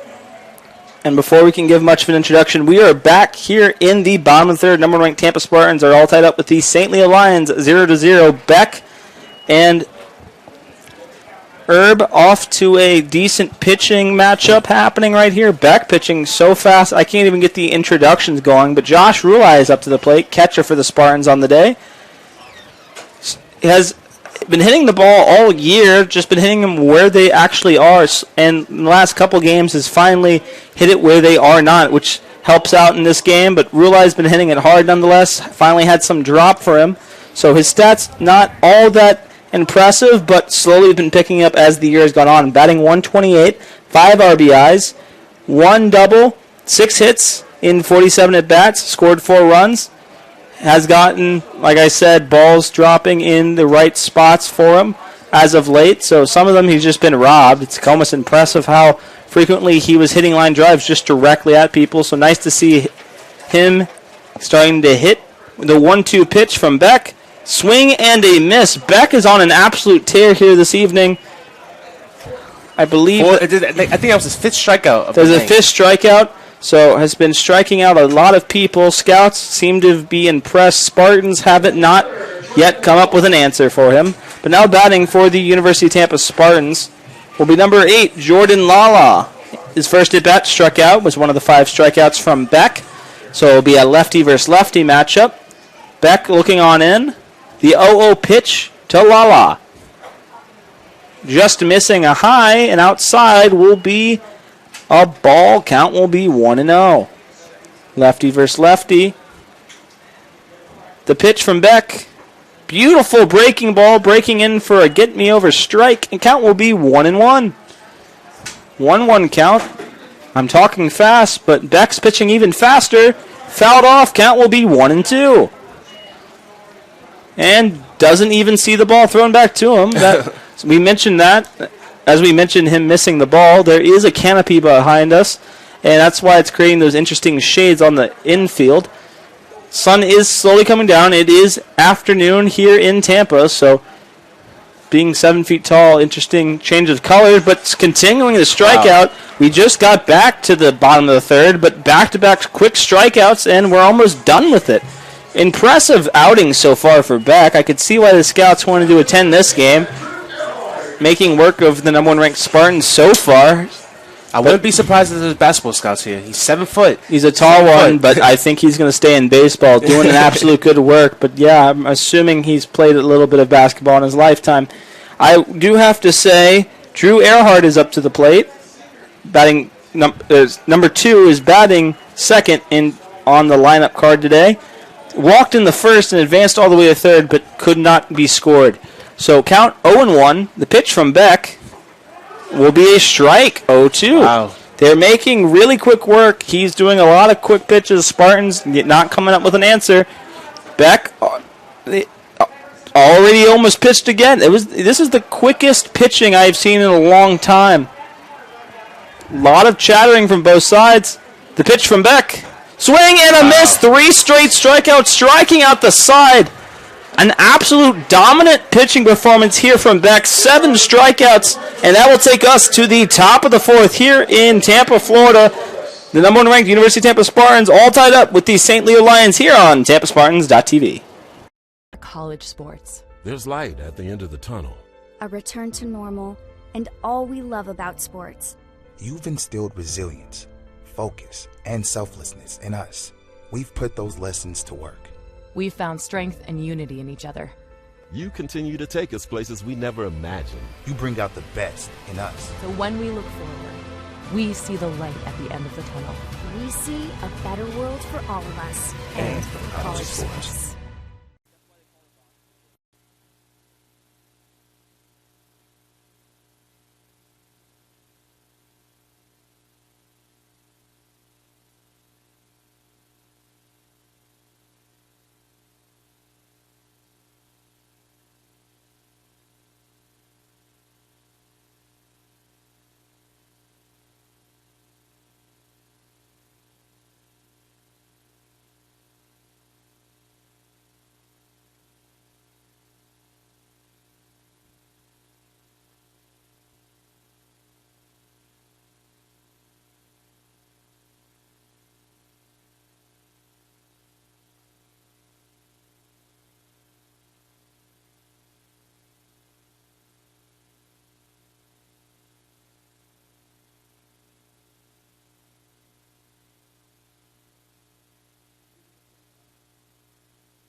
And for the Mr. Empanada call to the bullpen, now coming in for the University of Tampa Spartans, number 32, Braden Nelson, right-handed pitcher, 6'5", junior from Brecksville, Ohio. On the year, Nelson has 7 appearances, 2 wins, 1 loss, 3 saves, 21 innings pitched, 20 hits given up, 8 runs given up, 3 earned runs, and 6 walks, 22 strikeouts. Strikeouts per 9 is 9.43. His ERA is 1.29. First pitch will be a ground ball hit over to J.D. Urso at short. Great pick there by Sullivan, and that will be a 1-pitch, 1-out here in the top of the first. And now batting for the St. Leo Lions is Nunez again. It's last at bat, I believe so. Last at bat was a walk, and he got actually to second base.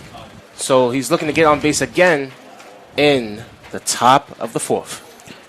Score all tied up 0-0. Herb's night's over, only giving up 1 hit, but walking 6, and I believe striking out 4. So his night is done, but not a bad night from Herb. Just a little inconsistent on the pitches, but 74 pitches and only 1 hit given up. Not a bad stat line at all. But Nelson coming into the game, 1 hits between both teams. Beck, quick pitching, but doing a very efficient job at that in his own right.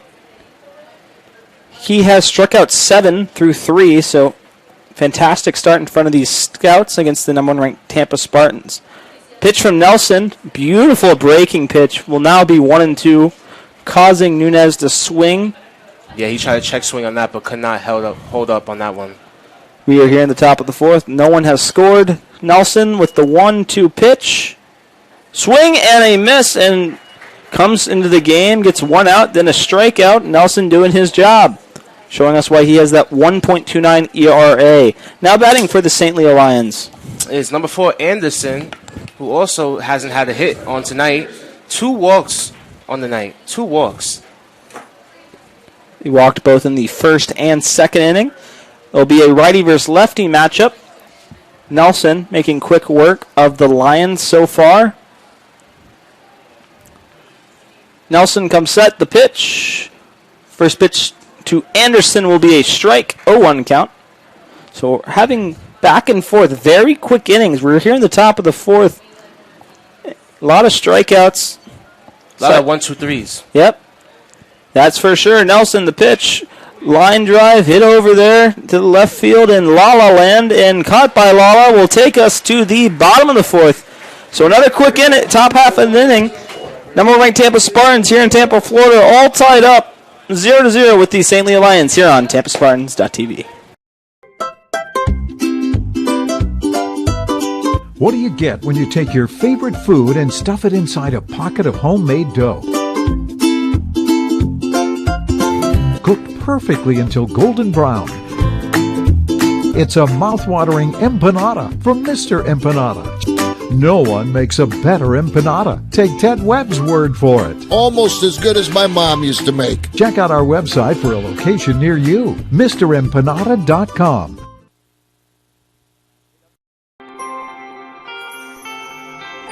It's not about any one thing.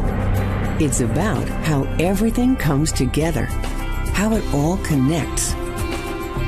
People, ideas, resources, community, everything.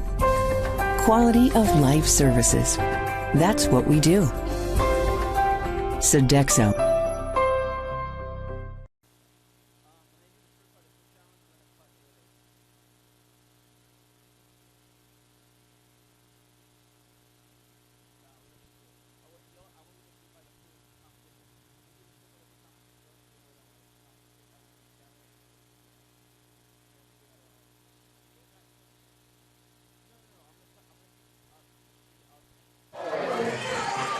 Now batting for the University of Tampa Spartans here in the bottom of the fourth, coming to the plate, number 19, E.J. Cumbo. Mr. Davis was mentioning how great his week has been. He got the Player of the Week, I believe. Player of the Week. I believe you checked his slugging. It was 549, 430 something. It was just a tremendous week for E.J. Cumbo. Out of East Meadow, New York. Yeah, tremendous week there for the native New Yorker. Has a single in his first plate appearance on the day. Made it all the way to second, but not any further in the first inning. He already has 2 pitches. I look up from my stat sheet. Beck pitches so quickly, folks.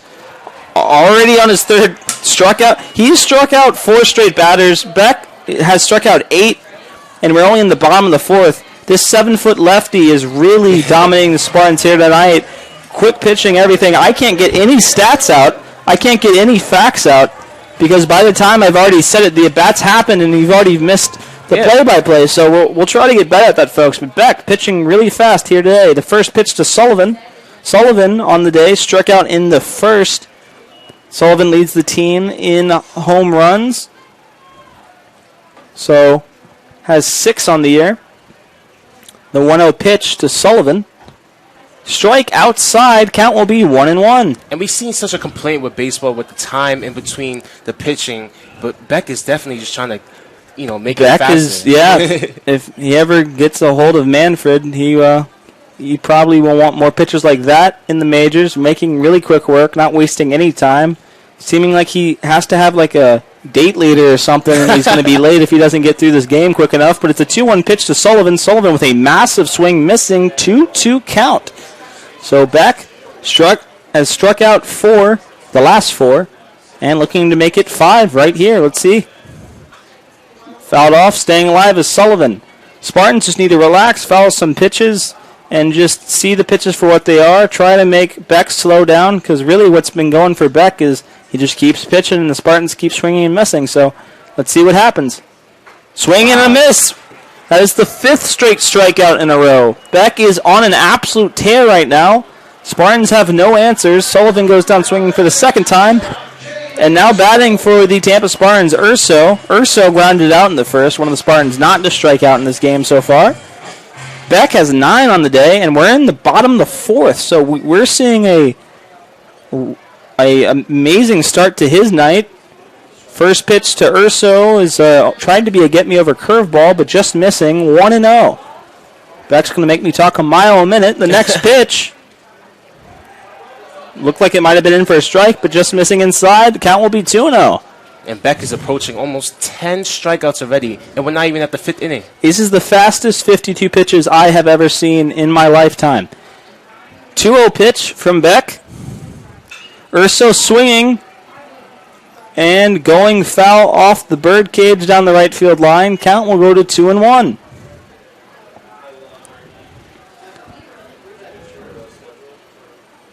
Beck looking in. Urso ready to hit. Hit, foul down the right field line once again. Count now goes to 2-2 here with 2 outs in the bottom of the 4th.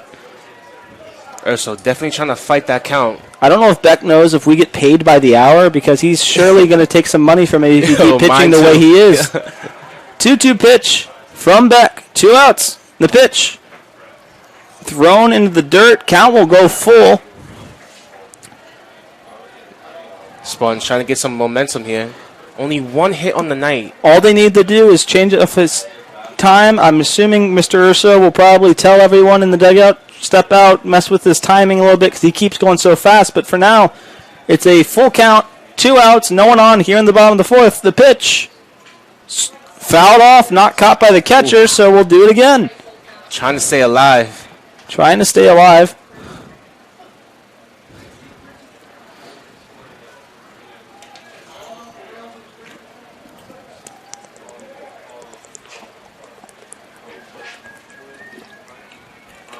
Full count, 2 outs. The pitch to Urso. Finally, not a strikeout, but a pop-up to the right fielder, Sparling. Had to range over it. Lost it for a second, but that will take us to the top of the 5th. Beck putting in an impressive start on the day, 9 strikeouts. Spartans managed to get no hits. Beck strikes out 2 and gets a fly ball out. The number 1 ranked Tampa Spartans are all tied up with the St. Leo Lions heading to the top of the 5th here on TampaSpartans.tv.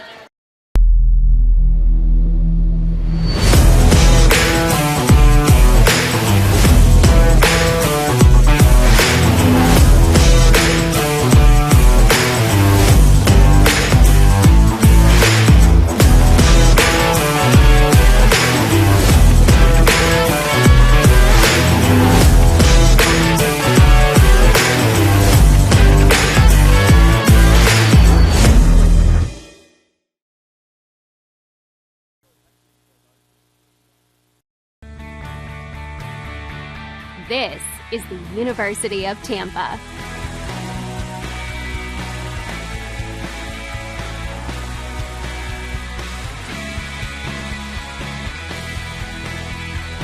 Explore your dreams, discover your talents. Get ready to invent, innovate, and be a leader. This is the University of Tampa.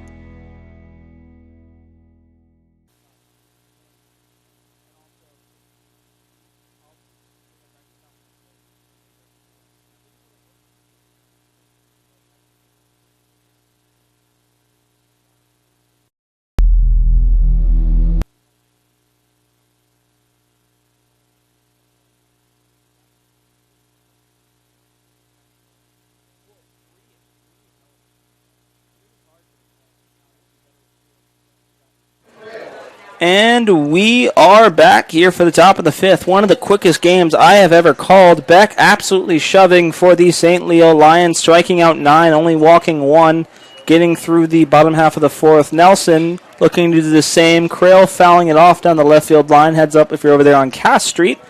It is an 0-1 count. Crail on the day. Crail ground out the first and strikeout, so he's 0 for 2 tonight. Looking to get his first hit. 0 for 2 tonight. Nelson having a good start to his night. Came in through 1 pitch, got out, then struck out 1, and then got out. So he's faced 3 batters, only pitched 8 pitches. Now will be, I'm assuming, 10. So 0-2 count to Crail. They won't let me get any fun facts or have any fun with this game tonight. Quick pitching on both sides in this Sunshine State Conference matchup. St. Leo only about 45 minutes away from here. The pitch from Nelson. Crail fouling it off. 0-2 count, heads up. Great catch from a fan. Ball landed in his lap. No, you guys can't see it, but if you're listening down over there, congrats on your catch. Nice heads up play. 0-2 count. Not an 0-3 count if you're here at the ballpark, or the scoreboard reads 0-3. That's not possible at the moment, but nonetheless, Nelson the pitch. And dropping it is Rulai. Would have been strike 3. But looks like we'll be at 1-2. So 1-2 count. Really fast game underway. I believe there was a foul tip. Yeah. I saw him swing, didn't see him make contact. So good catch there by Mr. Davis.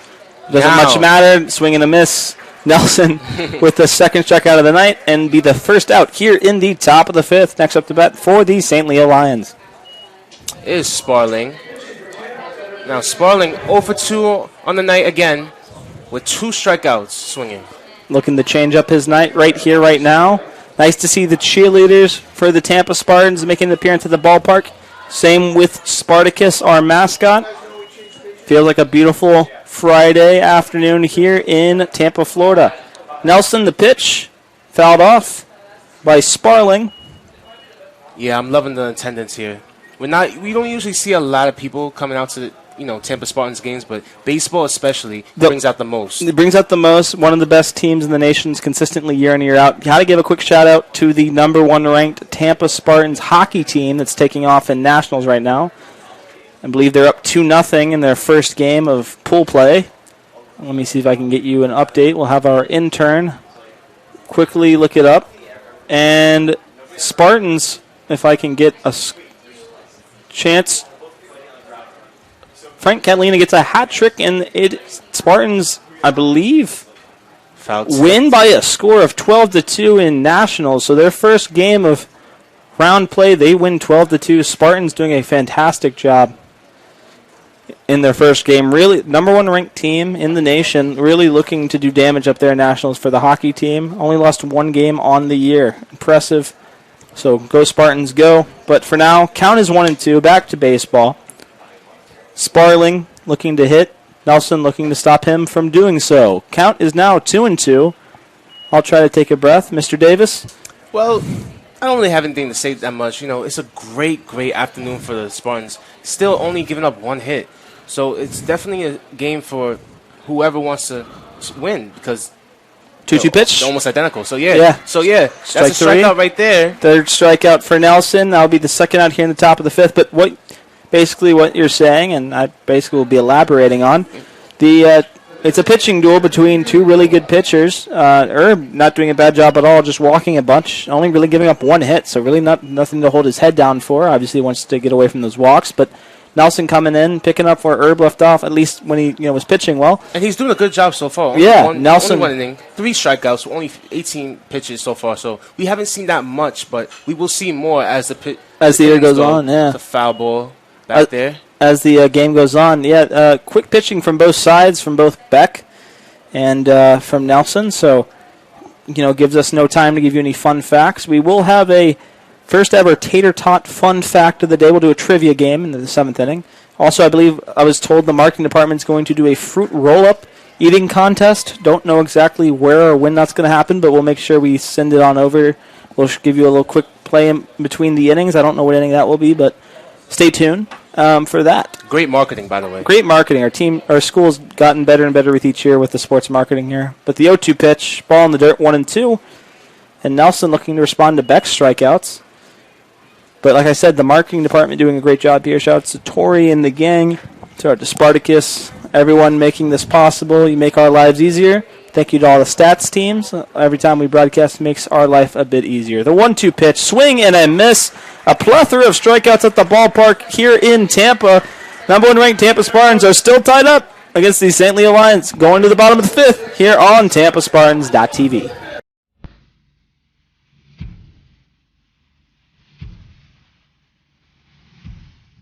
Just another ordinary day at UT.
And we are back here for the bottom of the fifth. Number one, Tampa Spartans 0, St. Leo Lions 0. Mr. Davis?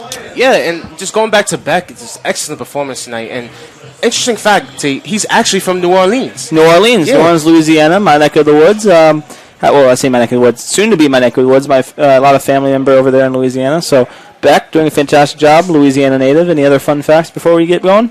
I believe. Oh, excuse me. I think it was Herb that is from New Orleans. My fault, not Beck. Awesome. Herb, beautiful. So Beck not from New Orleans. Herb pitching well so far from New Orleans. You're minor error. No errors made. You're doing a good job so far. First game, so give a round of applause to Mr. Brandon Davis. First baseball game here at Tampa. Got to give a quick congratulations for that. Love everyone here at the broadcasting team, from Taylor Storeworthy to Fabricio Mejia, Jack Ike. Those over there in basketball that I have not necessarily got to meet. Don't really call them any basketball games. But Beck, you're not really giving us much time to really talk too much. Already at a 1-2 count, pitching to Lions, who struck out in the second. Looking for double digits in strikeouts through 5, Beck is, with this next pitch. 2-2 pitch. Beck comes set, the pitch. Lions hits it, and diving is Quayle. Missing it is Quayle. Lions gets going, might go for 3, and he is. Will there be a play at 3? No, there will not. Lions slides in, and the Spartans are off with a leadoff triple from Jamarcus Lions. Lions run. It's almost ironic, is it? Lions gets a hit off the Lions. Diving, missing is Quayle. There's only 2 hits in the game, but now all Cadenas needs to do is long fly ball and will produce the first run of the game. Lions might have jump-started the Spartans. Spartans didn't have much of an answer for Beck. Beck now having to pitch out of the stretch. The Lions are playing a close ball game by the looks of it. It's a great way to lead off. Great way to lead off by Lions. First pitch to Cadenas, who struck out in the second. So it shows you what type of sport baseball is for those at home that don't maybe watch as much baseball. I'm talking about in the dorm rooms. Of course, for all the people who watch baseball, you'll understand what I'm saying completely. One pitch can change your whole afternoon. You could be having a fantastic afternoon. One pitch could be a home run triple. And now, here we are. Beautiful curveball by Beck. Strong 2-pitch answer after a leadoff triple. Cadenas struck out looking the previous at-bat. Yep, so in the second inning. Looking to try to get that RBI in for the first run. Yep, all he needs is a base hit or a fly ball. Lions is on third. Beck coming set, the 0-2 pitch. Ball in the dirt. Lions making a play for home. Beck at home. Sliding safe is Lions. Lions scores the first run against the Lions. Spartans lead 1-0 here in the bottom of the fifth. Only 3 hits between the squads. Now Cadenas looking to hit just for fun. Have a lovely night at the ballpark, ladies and gentlemen. Let's give you some sound. Great running by Lions, as he almost didn't even have space to slide in, as Beck came down as a towering tower, but he got in safely. Beautiful job there by Lions to go on the pass ball. Beck now giving up 1 earned run. Cadenas looking to continue the hitting for the Spartans. If you hear the audio of the fans, we're now trying to give you a little bit. Sorry, knocked over the camera a little bit when we were moving it. And the momentum is definitely changing, T. I can feel it in my veins right now as the Spartans are now up 1-0. Let's see if they could capitalize on this opportunity. Well, like I said, when someone like Beck is pitching as dominant as he is and as well as he is and as quickly as he is, all you have to do is switch up the timing, and sometimes that's all it takes. Definitely a David Goliath biblical moment right here. In a way, Spartans are ranked number 1 in the nation. Undefeated in Sunshine State Conference play. I was referring to Beck's height, but okay. A great curveball pitch for a full count. Not a bad analogy there, Mr. Davis. We'll have a fruit roll-up contest next inning, so make sure to stay on. We're going to do no commercials. We're going to do a play-by-play of the marketing department's fruit by the foot eating contest. Cadenas swinging at something up and above. Way too high to swing at, but a reaction that we all, if anyone's played baseball, knows all too well. That will be the first out in the bottom of the fifth. Spartans do lead 1-0. It was looking to be a close game. Beck having a fantastic day still pitching, but that one triple and that one pass ball is what did it to him. He has 9 strikeouts, 1 run One earned. Winkelmeyer hitting it over to short. And that will be 2 outs here in the bottom of the 5th. So Beck pitching really well, but like I said, in this game of baseball, one pitch can change the entire momentum and change the entire landscape of the game. There will be a doubleheader tomorrow. It will be a game at 1 and 4, probably 4:30 area. We always say 4 and always gets pushed back, but just for those letting you know, we'll be here at the ballpark. If you want some Saturday baseball action, the pitch from Beck to Rulai. Rulai in the second. 0 for 1 with a ground ball to shortstop. Yep, Rulai looking to get some balls to drop. The pitch from Beck. Rulai with a hard swing and a miss. Head came out a little bit. You got to make sure you focus on that ball. Yep, as you swung his head just a little too far out there, but nonetheless, 0-2 pitch. Beck already pitched it, and it will be 1 and 2. Beck seeming to be a little rattled. Like I said, been very good consistently, and has since continued his speed. 0-2 pitch, fouled off by Rulai just to keep the bat alive. Beck up to 71 pitches. No one warming up in the Lions bullpen. Pitch count is definitely going up this inning, but it's like he pitches like a video game. It's so fast. So fast, so quick. 1-2. Rulai hits it way back, way back, way back. Off the wall. Rulai headed for second. Will there be a play at second? There won't, and that will be a stand-up double for number 25, Josh Rulai. Rulai, I said, was finally looking for the ball to be hit where the fielders were not. He's been hitting it hard all year and finally finds open area, hitting it off the base of the wall.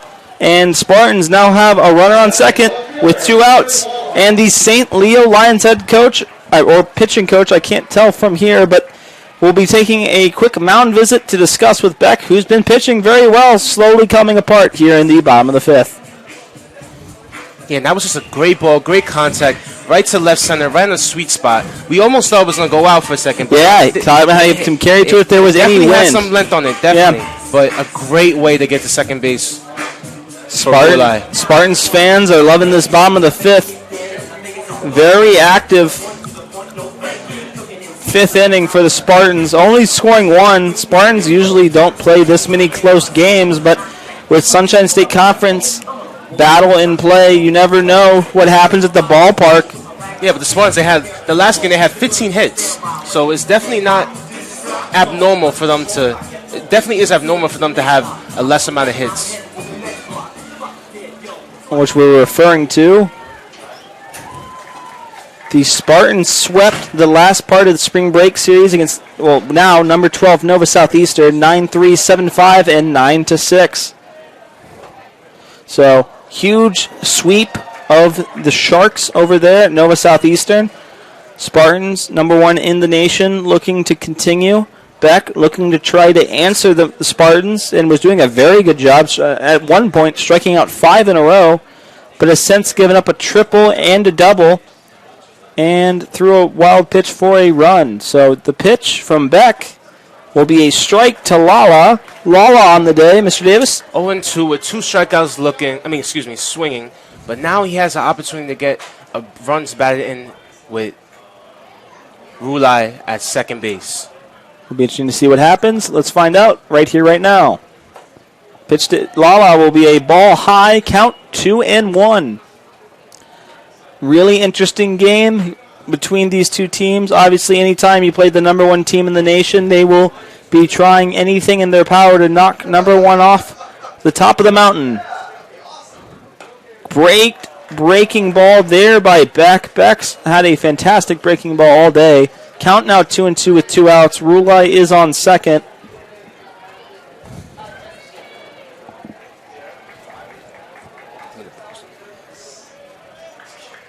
Two count. The pitch. Just a little bit high. 3-2. Full count. Runner on second. Not a lot of hits today. It's been a little bit of a pitching battle. Finally some hits going the Spartans' way. Full count. Beck coming set. From the stretch. The pitch. Lala hitting it. Over to second. Second baseman seems to have corralled it. Throws it over to first. And that will take us to the top of the 6th. Spartans get 2 hits, score 1 run, no errors. And the number 1 ranked Tampa Spartans lead by a score of 1-0 against the St. Leo Lions here in Tampa, Florida. You've been watching on TampaSpartans.tv. Oh, we're actually not going to go to break. We're going to do a fruit by the foot eating Fruit by the, you know what it is. We're having a candy eating contest.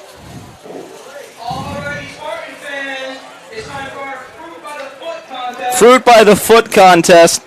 If we could have these people move out of the way, we'll try to give you a quick play-by-play.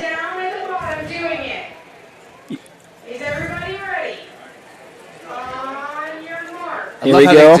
They get in touch with the community of having these events. Yep, getting in touch with the community, doing best. So, yeah. We all remember when we were a kid, fruit by the foot, eating contest.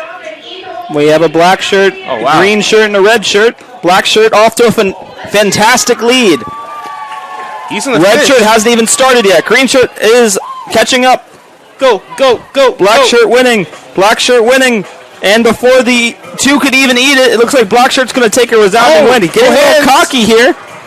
Trying to show off in front of the home fans. Black shirt taking his time, looking like he'll get the win, but looks like we have an official saying he's breaking some rule. Wonder if we'll have a fruit by the foot gate later on. Who knows? Red coming up with a resounding comeback potentially. No hands being used. Black has definitely lost momentum here. Lost momentum. Thought he had the win in the bag, but it looks like there might be greatest comeback in the history of fruit by the foot. Black shirt takes it.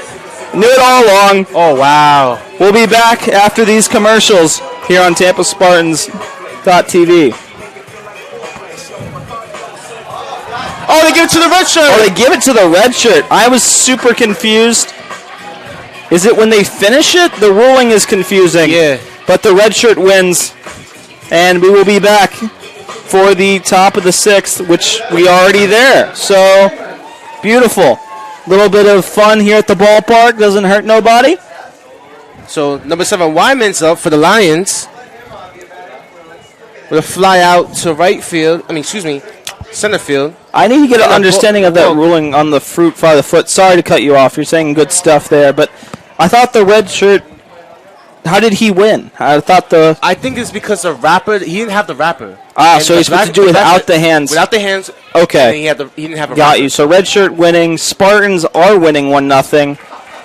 Nelson is in a 1-1 count with what you were going on saying. Please continue what you were saying. So with a fly out to center field and also a walk, but got on base all the way to third. So he is 0 for 1. This is talking Wyman. on Wyman, yeah. So Nelson, 2-1 count to Wyman. Kind of all over the place every day. We had some quick pitches, interesting marketing strategies going around. Love to see it. Beautiful day here in Tampa, Florida. Before it even turns nighttime, we're already in the top of the 6th. Look at the beautiful sunset, too, as you can see the towering towers of Tampa. Let's see if we can give a quick look at the beautiful sunset underway. Daylight savings has definitely has been killing me, as the hour is definitely going up. Most college students are feeling that. Yep. Nelson with another strikeout. That will be Nelson's, I believe, 5th on the day. That will be the first out here in the top of the 6th.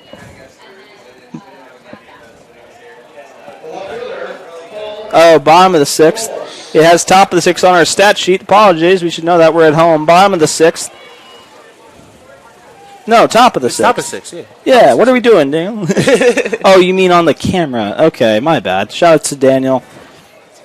Our camera and production guy. It is the top of the 6th. I was about to say, we are at home. Hit over there to Sullivan. Tags the base at first, and that will be 2 outs here in the top of the 6th. We thought he was saying it was down. He was saying bringing the camera down. I thought it was a sound. I thought it was a sound as well. But nonetheless, 2 outs here in the top of the 6th. Now batting for the St. Leo Lions is Neiman, who was 0 for 2 with both flyouts. So he was trying to get a double or maybe a single, but he is trying to get a hit now, as this is his 3rd at bat. Spartans lead 1-0 here in the top of the 6th. 2 outs. Nelson's doing a fantastic job filling in for Herb, who left after walking 6, striking out 4, but only giving up 1 hit. So both Spartans pitchers pitching extremely well. Beck was pitching really well until last inning when the Spartans hit a triple. Lions hit a triple, then a double by Rulai. Ball hit a mile high. J.D. Urso seeming to be under it, and he is. And another quick inning in today's ball game, taking us to the bottom of the 6th. Your number 1 ranked Tampa Spartans lead by a score of 1-0 as day turns to night here on TampaSpartans.tv. Champions know how to seize opportunities. When they see moments of greatness unfold right before their eyes, they push as hard as they possibly can, and then they push harder. Because the heart of a champion never settles, never quits, and never stops giving its all. We are champions. We are Division II. We go big, we give it everything we've got, and we win. On the field, on our campuses, in our communities, for our causes, in our careers. We rise to become champions in everything we do. We are Division II, and there are no limits here. We make our time count. We set our own path. We become champions on our terms. It's time to up your game, because we're here to play and learn. But most importantly, we're here to discover ourselves, our vision, our heart, our drive, to achieve every goal we aim for, because we want to be champions at the highest level, life. At Division II, the opportunities are here. Are you ready? All right. And we are back for the bottom of the 6th. The Tampa Spartans, number 1 ranked in the nation, lead 1-0 against the St. Leo Lions Sunshine State Conference matchup here on a beautiful Friday afternoon, slowly turning into Friday night. Spartans finally start hitting in the bottom of the 5th with a triple by Lions and a double by Rulai, getting the 1 run on a passed ball. Beck's been pitching extremely well and extremely fast. We couldn't even tell you most of the stats throughout this game just simply because how fast he has been pitching here tonight. The pitch from Beck will be a strike, 0-1 count to Drew Earhart, who on the day, Mr. Davis. Walk and another strikeout, so he is 0 for 1 on the day. 0 for 1 on the day, one of the captains on this team. Pitch outside will be 1-1.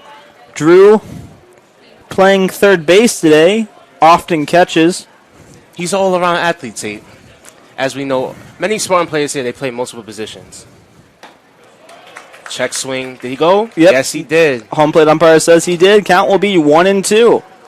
So, in the bottom of the 6th, I'm excited for March Madness. We're told not to talk too much about it, but with this game going as fast, we might be able to catch a couple games at the back end of it. Nonetheless, pitch from Beck in the dirt. Count is now 2-2. Lefty versus righty favoring Mr. Earhart. It looks like the Lions have someone not warming up in the bullpen, but using the armband, looking like they're about to warm up. Earhart hits a mile-high pop-up as high as Willie Nelson and caught by the catcher for the St. Leo Lions. And that will be, I believe, the first out. First out of the inning, and now you have E.J. Cumbo up. Yep. Who's 1 for 2 in the night with a single, but also advanced to second base on that one. So we'll see what he could do. Single and a strikeout, looking to enhance his night right here. 1-2 count, Cumbo. On the year, well, swings and misses will be 0 for 1. Cumbo on the year leads the team in RBIs with 29, second on the team with home runs, leads the team in triples with 2. And then the majority, there's a strike there to Cumbo. We're actually at 0-2 count, Tate. Yeah, 0-2 count, yeah. Majority on the year with doubles is at 5, is scored 23 runs. Beck, the 0-2 pitch. Cumbo swinging and missing. Stats don't much matter because there will be a new batter. If he could just let me take a break. Jesus, Beck's pitching so fast, his 11th strikeout of the day, and that will be the second out here in the bottom of the 6th. Now batting is number 26, Dan Sullivan. give you a breath. We'll give you a breath. Yeah, give me a break. Tell me what he's done so far today. Well, Sullivan, if the stats will pull up, Sullivan is 0 for 2 with 2 strikeouts swinging. Sullivan looking to change around his night right here. Beck, good get me over curveball, but will be a ball, 1-0.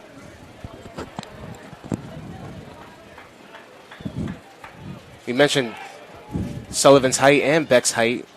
Don't know Sullivan's height yet. I believe he's at least 6'4". 2 Goliaths going at it right here, right now. 2 lefties. Sullivan hitting it deep, hitting it far, going way back there, and it looks like it will bounce right in front of the base of the wall and will be a stand-up double for Sullivan. Sullivan ends his hitless night with a stand-up double. Sullivan now 33 hits on the year and has leading the team with 9 doubles. Spartans starting to hit. Great start for Sullivan. Waited on the pitch, got it, hit the sweet spot, and now he is at second base with the double. Now batting number 11, J.D. Urso. If you could tell us what he's done on the night, Mr. Davis, before Mr. Beck pitches. Ground ball straight to Bet, and another fly out to right field. Quick pitch to Urso will be a strike. 0-1, 2 outs here in the bottom of the 6th. Runner on second, though. RBI opportunity here for Urso, who is second on the team with RBIs. So we'll see if he can add to his RBI total on the year. Beck comes set, the pitch, ball in the dirt, 1-1 count.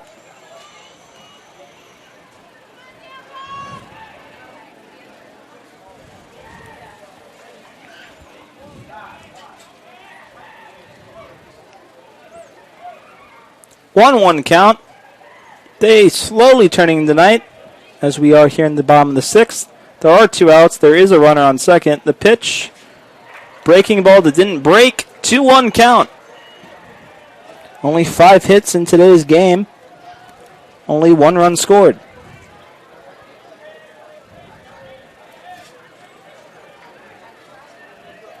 Beck coming set. The 2-1 pitch. Urso hitting it and finding the outfield. They're going to send Sullivan home. Will there be a play at the plate? No, there will not. Will there be a play at second? No, there will not. Wow. Spartans will lead 2-0. Urso gets an RBI single to right field. Sullivan scores at home. Good job by Mr. Urso. Great sending job Sullivan. J.D. Urso, even better job getting the RBI single. Spartans 2-0. You can hear the crowd is into it, folks. Spartans now lead 2-0, and the Lions now have a right-handed pitcher warming up in their bullpen. So now there's a runner on second with 2 outs. The man who has a triple on the night is now up to the plate. And going back to Urso real quick, 28 RBIs on the night, contesting with Cumble, who has 29 RBIs. Oh, you mean on the season? Yeah, I was about to say it would be a very impressive night. Great RBI for Urso. Urso doing a fantastic job just putting the bat on the ball and just trying to find grass, and just gets it in there. We are here in the bottom of the 6th. Spartans in the last 2 innings have put up 2 runs. Runner on second. Beck looking to get out. Hasn't been in trouble at all tonight, except for these last 2 innings. Looking to get out right here, right now. Second pitch to Lions will be a strike. Count is now 1-1. Don't forget, Lions previously had that triple and eventually scored the first run for the Spartans. So he is definitely a dangerous target for the Lions. Lions scoring off the Lions, doing well so far against the Lions. A lot of Lions here tonight. It is not Leo season yet, ladies and gentlemen. Fun fact, August 1st is my birthday. For those who care about that type of stuff, I am a Leo. Not important. Talking for no reason. 2-1 count. 2 outs. Runner on second. Beck coming set. The pitch to Lions. Lions fouling it off. Looks like he has his eye on the ball, so it was a good cut. It was a good cut. Just a little bit under it, but a good swing by Lions. Speaking of Lions, I feel like we're talking about Empire. Yeah, there's too many Lions. Too many Lions. Lucius Lion, Hakeem Lion. There's too many Lions. 2-2 count. 2 outs. Urso on second. Lions at the plate. Beck to pitch. 2-2 count. Lions! Hits it deep! Way back! That ball's headed for happy hour, ladies and gentlemen. Jamarcus Lyons hits a triple, then a home run. Spartans now lead 4-0. Mr. Davis. Wow, a great sequence of events from Lyons, who actually scored the first inning, and now he gets a 2-run shot to lead the Spartans 3-0 in the bottom of the 6th. Wow. I believe that would be 4-0. 4-0. Sorry, the score. No, you're good. The scoreboard had you wrong. Beck pitching a fantastic game, seeing it go away. Like I said, fantastic start. The home run chain makes an appearance. Jamarcus Lyons, as it turns in the night here at the ballpark. Spartans now lead 4-0. And the momentum has definitely changed. As you can see, Beck's face hit off his foot. Beck's face is definitely frustrated now. That's like I said, you just have to change up the timing of a pitcher like that. He was going in such a rhythm. If you break that rhythm of flow, kind of like water, if you stop it, at some point it has to react differently, and unfortunately left something over the plate that Lyons could handle. Lyons is now only a double and single short of the cycle. So, but yeah, that's another mile to the list. I'm going to just have to commit to a marathon at this point. Wow. Lyons just drills one deep. Good to see. That is his second home run on the year. Beck slowly falling apart at the seams here. Unfortunately, seems to be a very flowing pitcher, so whatever the momentum's gone off, tried to respond well. And like I said, I used to be a pitcher like that, so I can speak from this. If you get your rhythm knocked off, it's very hard to gather it back, so it'll be interesting to see if Beck can do so. That looked like a strike, but they called it a ball, so count will, I believe, be 1-0. Our stats team slowly is picking it up, so if you're following along with the stats, give us 1 second. 2-1. 2-1. 2-1 count. The pitch from Beck will be a strike. Count is now 2-2.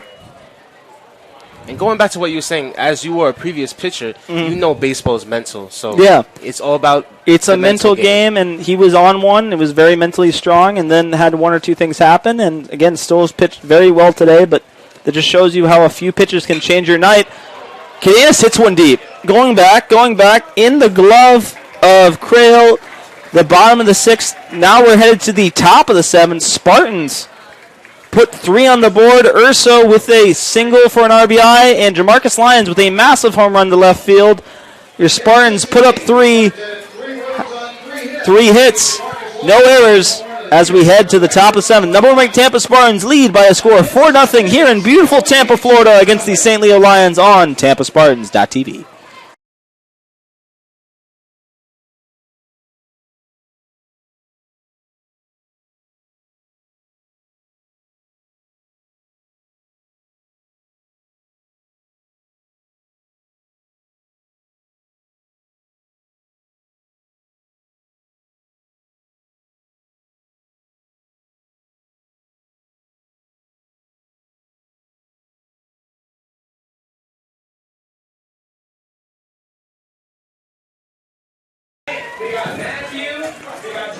Are you cutting it?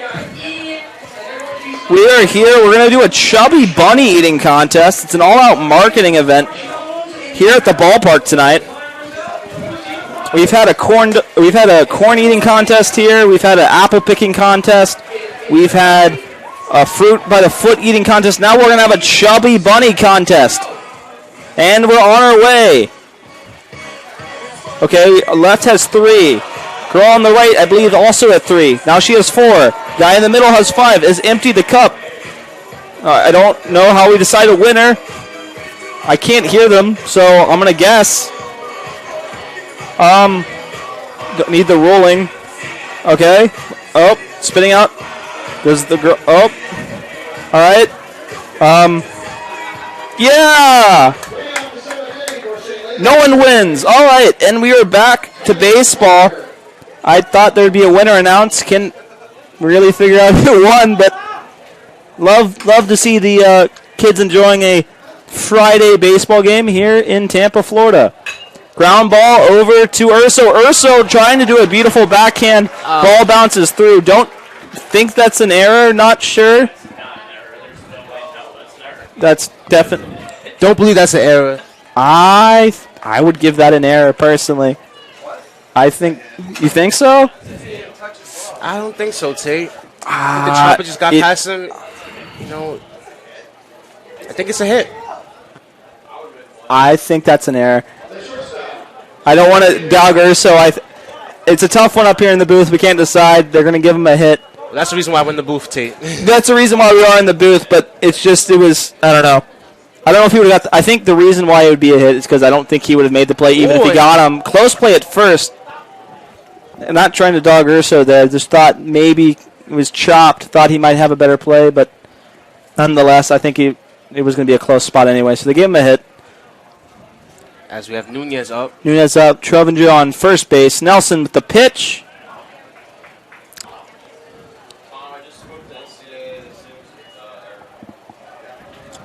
Oh, so I believe the NCAA will rule it an error. So that'll be we don't have a direct line like that. It's a hit. We're joking around up here in the booth, everyone. Close play there at first. Nelson thought he got him. There has been 2 pickoffs on the year. But we're arguing up in the booth. What we thought with Urso there, what I thought at least, it got under his glove. He didn't make contact. But what I thought it was, he was charging it, and just I think he could have maybe forehanded it. But like I said, it wasn't an ordinary play is what they're arguing up here. So we gave him a hit. Second hit of the night for the Lions. Spartans do lead 4-0 here in the top of the 7th. We're all over the place. We have some marketing stuff we're trying to do a lot up here in the booth, Crazy night here at the ballpark. Another pickoff move.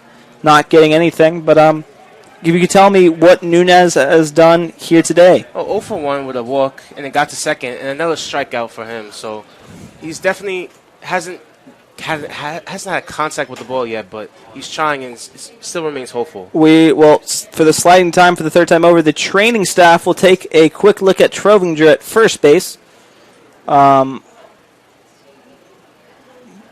And he seems to be okay. Just must have slid awkwardly. Head coach coming over. Seems to be fine.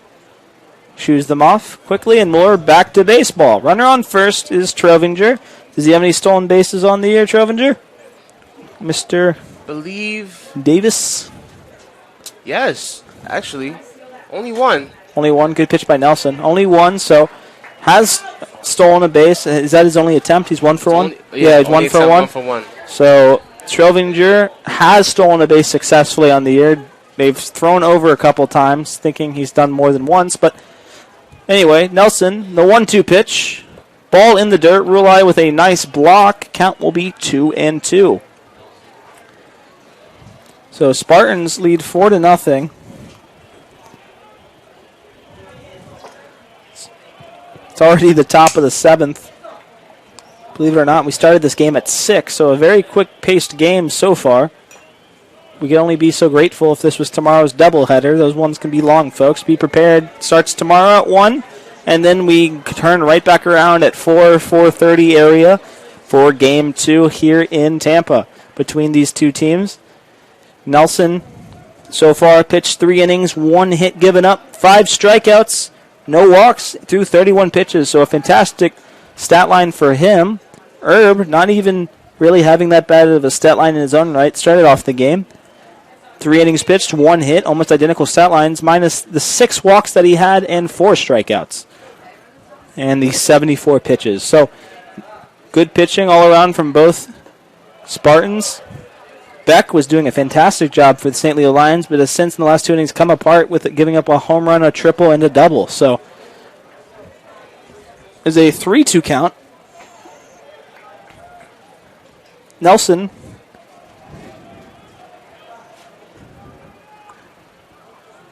with the full count. Ground ball hit over to Sullivan. Just foul. Just foul. Was waiting for a response from the umpire, calling it foul. And we'll do it again.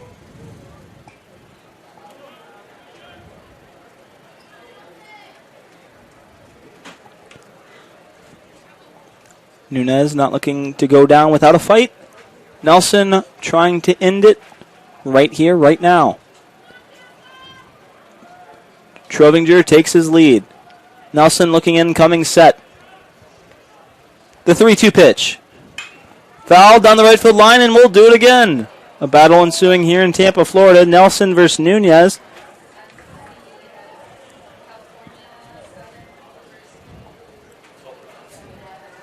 Full count. And we'll have a similar situation. Trovinger taking his lead. Nelson throwing over to first. Fourth time in this at-bat they have thrown over Trovinger, obviously trying to keep him honest there at first base. You would think Anderson would be at first base. Sure. If you think it was Anderson, but it's not. Just trying to keep him honest. Nelson, the 3-2 pitch. Line drive, hit up the middle, running and dropping in front of Cadenas with a base hit. Nunez wins the battle. Spartans are winning the war. And next up to bat for the Lions, Mr. Davis. It's actually Anderson. So Anderson, his night started off with 0 for 1 with a walk and a strikeout. But now he has a runner in scoring position now, so he's definitely trying to get that RBI. I believe his current RBIs in the season are 12 so far. So, 34 hits. It's a lot of hits. Only down 4-0. Game is still within reach. That's what you're telling your team. Anderson leads. He's second. First pitch will be a strike to Anderson. Continue. Anderson's second in the team in hits. Second in the team with hits. So, if you're a Lions fan, this is exactly who you want up to the plate. With runners in scoring position, 0-1 count. Runners on first and second. Lefty versus righty favoring Anderson. Nelson only giving up 2 hits. Oh, good look for a bunt. Great play by Rulai to get the bunt out. That's the last thing you want to do if you're bunting with no outs. Runners still on first and second. Now batting for St. Leo, Mr. Davis. Is Krell.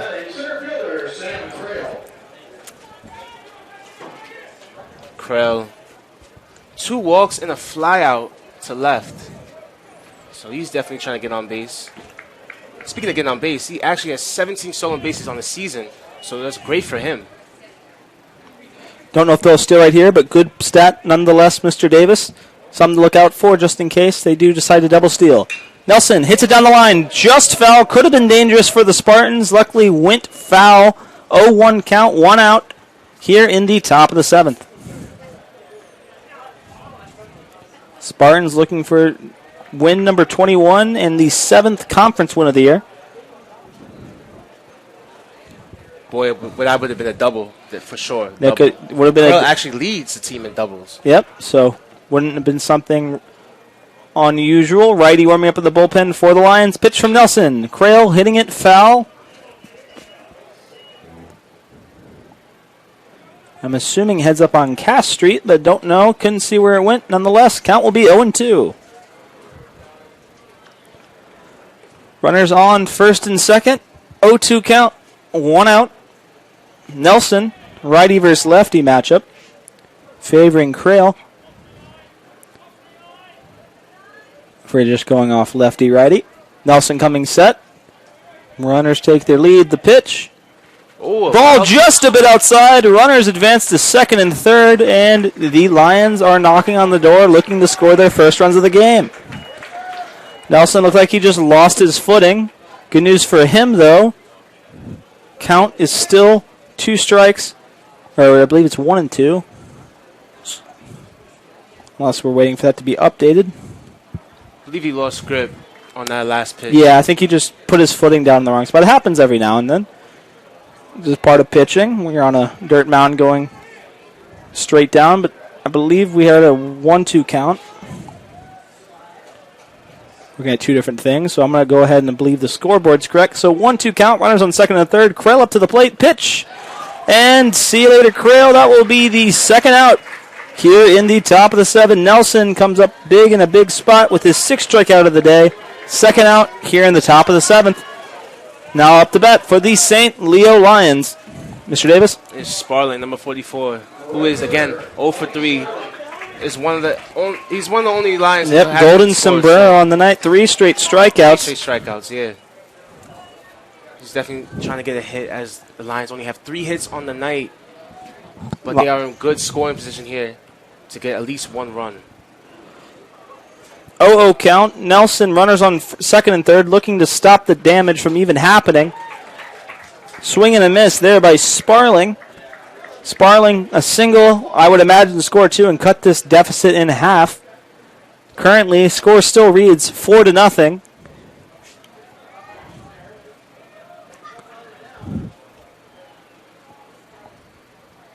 The pitch from Nelson. Sparling hits it on over to third. The ball slowly rolling. Throw over to first. Strong throw to Sullivan.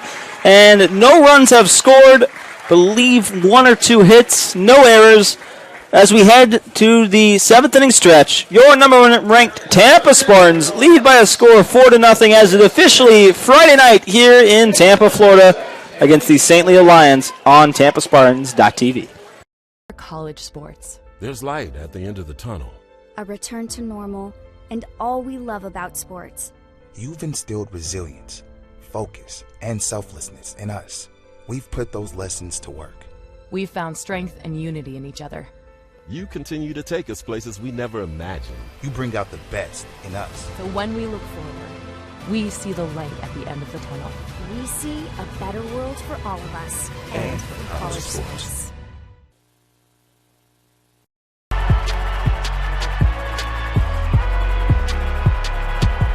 Number 32, Kyle Hornsby. Inside the 30. Touchdown. Michaela burns it. An incredible finish by Hall. The NCAA and its member schools offer nearly 500,000 college athletes a path to go pro in something other than sports. Learn more at ncaa.org/opportunity.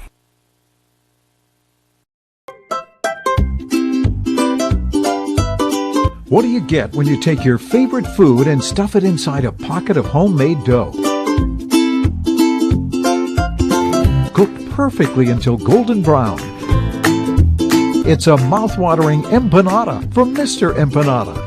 No one makes a better empanada. Take Ted Webb's word for it. Almost as good as my mom used to make. Check out our website for a location near you, MrEmpanada.com. And we are back. 7th inning stretch, everyone moving their hips, going to get a hot dog, some Cracker Jacks. But for now, we have the Mr. Empanada call to the bullpen. Mr. Davis, take it away. Well, Beck is down for the night, and now we have Drew Rudzinski,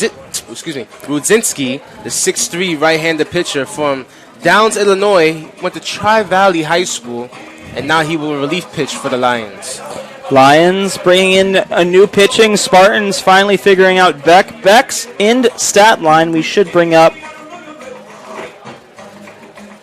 Beck's final stat line reads 6 innings pitched, 6 hits given up, 4 runs, 4 earned, 1 walk, 11 strikeouts, 2 balks, 25 batters faced, 2 doubles given up, 1 triple given up, 1 home run given up in a total of 106 pitches. That stat line doesn't sound as impressive as he was pitching here early on. He was going quick. There was a point where there was 5 straight strikeouts, had a really impressive night in just those last 2 innings. Created the stat line that I just read to you. So, not a bad night from Beck. Don't want to take away from him. But Spartans slowly have figured him out. Lions got the best of him at the end. Spartans lead 4-0. And now batting for the University of Tampa Spartans. In leading off the bottom of the 7th will be number 5, Nicholas Winkelmeyer. What did he do on the day so far, Mr. Davis? Well, he's 0 for 2 for 2 ground outs to shortstop, as is the high pitch for a strike. 2 ground outs, 0 for 2 for the night. All right. Mr. Davis doing a fantastic job in his first ever game calling baseball. Pleasure to be alongside with you for this. Appreciate it, Tate. Thank you. Beautiful Friday night as it officially nighttime in Tampa. Love to see the sights and sounds of the city. We have a full sold-out crowd here in Tampa, Florida. Spartans leading in this Sunshine State Division II matchup. You'll see 2 more games, like I've mentioned previously, at 1 and 4:15, 4:30 area tomorrow. It'll be the same 2 people. Me take up part alongside Mr. Brandon Davis. Pitch outside. Count will go to 1 and 2. This game moving right along. Started at 6 p.m., currently 8:06, so since slowed down a little bit, but we are in the bottom of the 7th. Righty versus lefty matchup. Rudzinski. Or Rudzinski, I believe it's Rudzinski. Rudzinski. Yep, I missed the S there. One more time? Rudzinski? Rudzinski. I was practicing it before the game, but still eludes me sometimes. 1-2 count. Rudzinski trying to do a good job, starting off his night against Winkelmeyer, who's trying to change his night around. Righty versus lefty. Middle of the infield open. Right field gap wide open, and the right field line also wide open. The pitch. Ball outside, 2 and 2. 2-2 count. You can see, well, if there was a little bit more high definition on our camera, kids watching from the Urso building, I believe the Morsani building, watching some Friday Night Baseball from the comforts of home.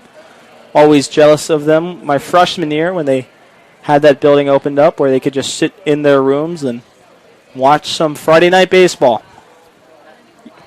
Shout out to anyone watching in their dorms, eating ramen, studying away on a Friday night like good students always do here at Tampa. Winkelmeyer, swinging bunt, but might make it down.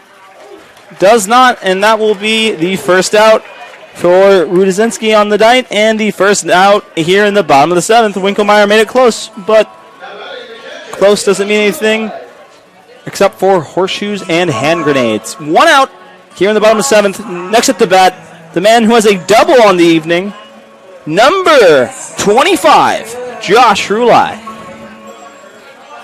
Josh Rulai 1 for 2 on the night with a double.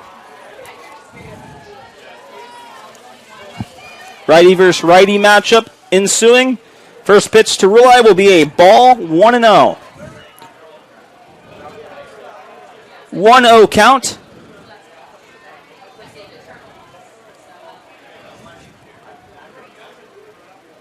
The pitch. Rulai hits it. Might drop in for a hit. Shortstop running back. Left fielder running in. And it will. That will be the second hit of the night for Rulai. He is 2 for 3 on the evening. The baseball starting to go his way. Slowly moving up that average. Yeah, little bloopers like that to left center. Definitely hard to communicate with the left fielder and the shortstop. Yep. Try to get the play. It's a tough play. That would be the left fielder's ball if he was close, but the shortstop seemed to have the best chance on it. Didn't seem to get it. That'll be a base hit for Rulai. Next up to the plate, number 8, Jordan Lala. Mr. Davis. Well, Jordan Lala today is 0 for 3 with 2 strikeouts and a ground ball to second. So as he goes up. The pitch outside. Good idea on the breaking ball. Just missing outside. 1-0. Rulai takes a lead off first. There is a righty warming up in the bullpen for the St. Leo Lions. Can't get a number, but we will let you know when we find out. Lala swinging, hitting a ball about a mile high, but foul down the left field line. Count will now be 1-2. Righty versus lefty, favoring Lala.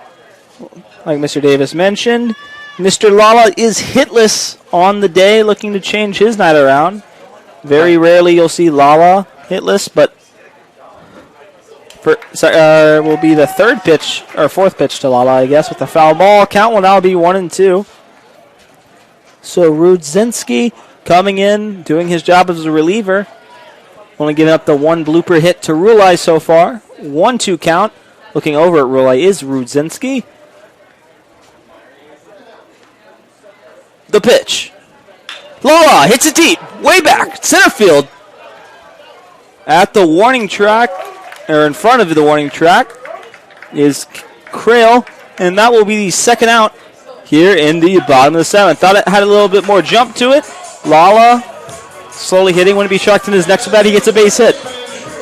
The next up to bat for the University of Tampa Spartans, one of the captains on this team, one of the leaders, number 2, Drew Earhart. Take it away, Mr. Davis. What's his stats on the night? Well, Earhart's 0 for 2 tonight with a walk, a strikeout, and a flyout. So he's definitely trying to get on base again and advance his runner, who is Rulai. Yep, good pick there by the catcher, Neiman. Drew did make his way all the way to third on a walk. Is trying to get his first base hit of the evening. Rulai taking his lead with 2 outs. 1-0 count to Mr. Earhart. Looks like there must have been a bug on Rudzinski's body because he seems to have did a fake throw, then something seemed to land on him. Nonetheless, 1-0 count, the pitch to Drew. Drew fouling off a pitch. That was his pitch. That was his pitch, but good cut nonetheless. Foul ball, 1-1 count.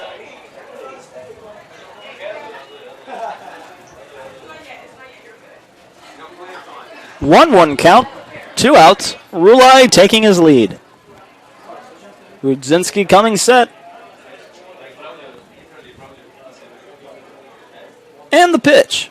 Hitting Drew Earhart. Earhart will advance. We will get on base for the second time today. I've talked so much. Nonetheless, Drew will get a safe, free pass to first base. Seems to be okay. Runners now on first and second. Now batting for the Spartans, lefty, number 19, E.J. Cumbo. But until then, we're going to get a quick mound visit from the St. Leo Lions. If you could, Mr. Davis, tell us what has been going on with E.J. Cumbo's night tonight. Well, E.J. Cumbo is 1 for 3 tonight with a single and 2 strikeouts swinging. He actually advanced after the single to second base, and he was left on there. Oh, I think I just saw some dry lightning. I think you see some dry lightning in the sky. Happens all the time here in Tampa, Florida. The hockey team, obviously the Tampa Bay Lightning, back-to-back Stanley Cup champs, named appropriately so. Happens quite frequently here in Tampa, but good eyesight there, Mr. Davis. I have better eyes than I do. Waiting to see. There will not be a pitching change. There is a righty warming up in the bullpen for the St. Leo Lions. Looks like Rudzinski gave his best sales pitch to stay out there and seems to have won. So we'll see how he does against number 19 lefty E.J. Cumbo, who Mr. Davis mentioned is 1 for 3 on the evening. Another opportunity to put some insurance run on the board for the Spartans right here, right now. Swing, fouled off, count will be 0-1. I did notice, Mr. Davis, there is a righty warming up in the bullpen, but he looks to be a side armor or maybe changing arm angles. So definitely another intimidation skill. Yep, change of area. I would say it would count as a skill. I think that would be correctly said. 0-1 count, runners on first and second, E.J. Cumbo to the plate. Cumbo hits it deep, hits it far, and into Cass Street. Heads up if you're driving over there. Count will be, I believe, 0-2. Yep, 0-2. With this 0-2 opportunity here, Spartans 4 leading 4-0 right now. Cumbo, the lead leader in RBIs.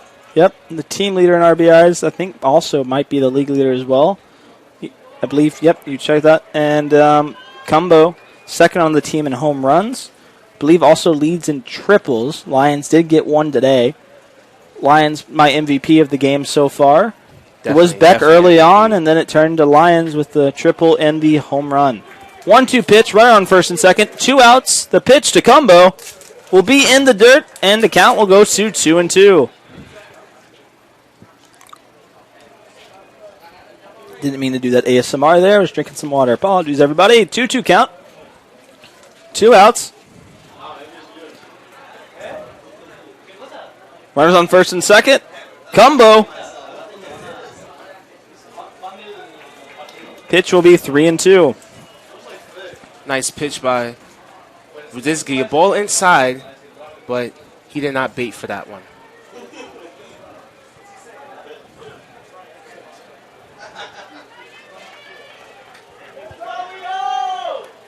Three-two count. Runners on first and second. The pitch to Cumbo.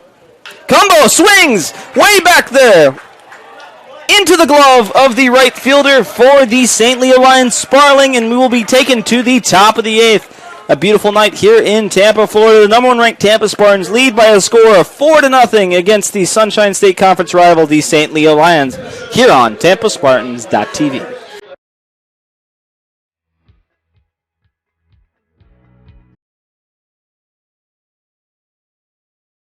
Welcome to the University of Tampa. My name is Tucker Whitman, and I'm a junior marketing major here at UT.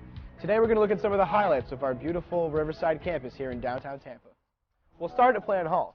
This historic building was opened in 1891 as the Tampa Bay Hotel, and now serves as the main academic building here at UT, with 4 floors of classrooms, as well as faculty and administrative offices. Next up, the Vaughn Center, the hub of campus life and activities.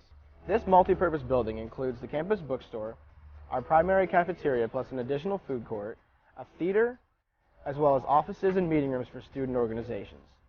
The Vaughn Center is also one of UT's residence halls, providing 5 floors of student rooms. Morsani Hall is another residence hall here at UT. In addition to housing approximately 450 students, this building offers another selection of eateries as well as a small grocery store. Now let's check out the Sykes College of Business. This academic building houses classrooms and faculty offices for UT's undergrad and graduate business students. building also has a real-time stock trading room. Right next door is the Sykes Chapel for Faith and Values. This gorgeous interfaith chapel features a large main hall complete with a massive pipe organ, as well as meditation rooms and meeting rooms. Student health care is a major priority for us here at UT. The Dickey Health and Wellness Center is accessible to all students and provides high-quality services including basic medical care, counseling, and wellness programs. On the east side of campus, you'll find the McDonald-Kelsey Library. Here, students can learn from a large collection of books, periodicals, and digital databases. They can also take advantage of our numerous study rooms and computers. The Academic Success Center is another great resource for students. This is your one-stop shop for academic advising, coaching, and tutoring services.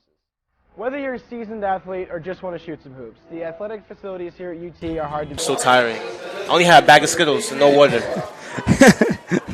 We are back for the top of the 8th. I love a bag of Skittles and some water, Mr. Davis. We are here having a little conversation. Spartans lead 4-0 here going into the top of the 8th. Still on the mound, Mr. Nelson, if you could read the stat line on the night. Mr. Davis. Nelson, four innings total right now, only giving up 6 hits. Oh, no, excuse me, 2 hits and 6 strikeouts as he gets the first pitch, which is a ball. So a good start from Nelson tonight, only facing 14 batters and 47 pitches. So really good start from Nelson. Doing a good job. Nelson, second pitch will be a ball as well. Spartans took over in the 5th and 6th, scoring 1 in the 5th on a triple that passed ball. It scored that one, and a 2-run home run by Lyons and a single by Urso for an RBI is what led us to where we are now. Number 1 ranked Tampa Spartans are in Sunshine State Conference looking for win number 21.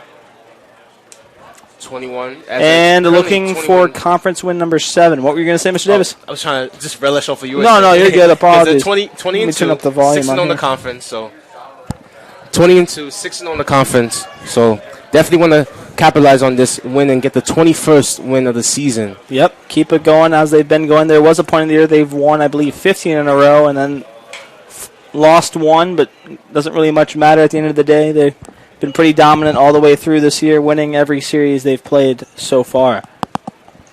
They have had some one-game series, have won all of those. I think Bridgeport, Flagler, and is it Seton Hill? I believe it is Seton Hill. Yep, yes. Seton Hill.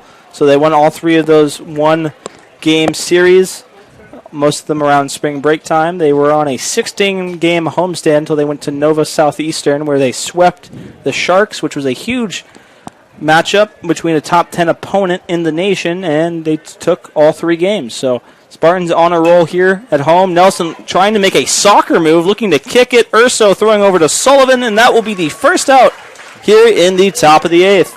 Great calm composure by Urso to get that ball and throw it to the first baseman to get the first out of the inning. Urso doing a fantastic job over there at shortstop fielding. Little hiatus at short. I think he was letting Drew get some time at short, but has since back at short. Nonetheless, up to the plate for the St. Louis Lions. Mr. Davis. Brandon Davis. Wyman. Brandon Davis, Mr. Davis, does not matter. All keep it professional here. Wyman is up now. 0 for 2 in the night. Takes the first ball, as a strike. Got the walk and actually advanced all the way to third as he was left on base. Good stuff, Mr. Davis. 0-1 count. There is I believe, righty warming up in the bullpen for both the Spartans and for the St. Leo Lions.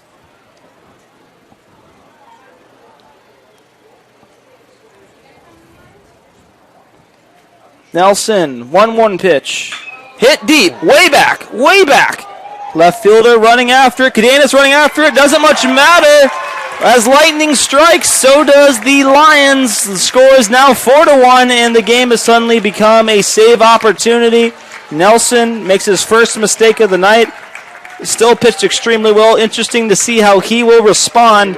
But that ball is gone, baby, gone. And the St. Leo Lions are on the board. 4-1 home run there by... Well, Mike Wyman is 4th home run of the season, and it's just a great way to get some momentum for the Lions, who are trailing now by 3. But that ball was high, it was far, and it was gone. Very well said, Mr. Davis. This game just got a little bit more interesting.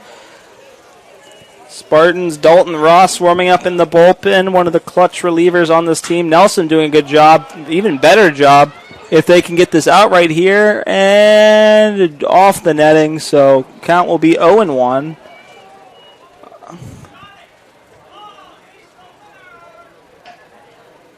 Don't know where the ball went. Everyone's looking for it. No one can find it. So now we have Cumulus up, left-handed batter, 1 for 3 tonight with a double, but 2 ground outs. 0-1 count. Nelson looking to recuperate himself. You learn a lot about a pitcher in these situations after giving up a home run. How will they respond? Let's find out right here, right now. Pitch might have been a strike if Rulai caught it. Nonetheless, he dropped it.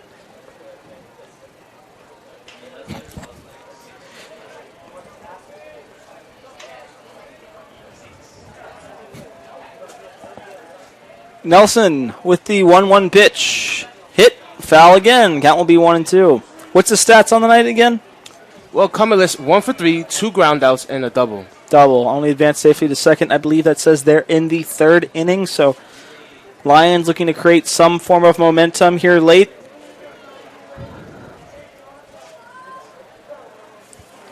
So they will pitch. Ground ball. Looking for the middle. And I believe that should be a base hit and a single for Cumulus. It was a tough play up the middle, but I don't think a play would have been made nonetheless. So be interesting to see what they call it. And they call it a hit. That's a single. Yeah.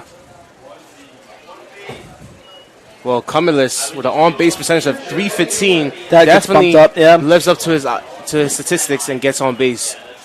Numbers don't always lie, folks. Sometimes they do in sports. Don't want to get ahead of it. Well, this is baseball, and we know numbers do not lie. Yep. They do not lie. But if I have one at bat and I'm batting 1,000 on the year, a little bit different than 80. So they don't lie. They don't tell the full truth. I think that's what we're getting at here. But Nelson, the pitch, small, might be a double play.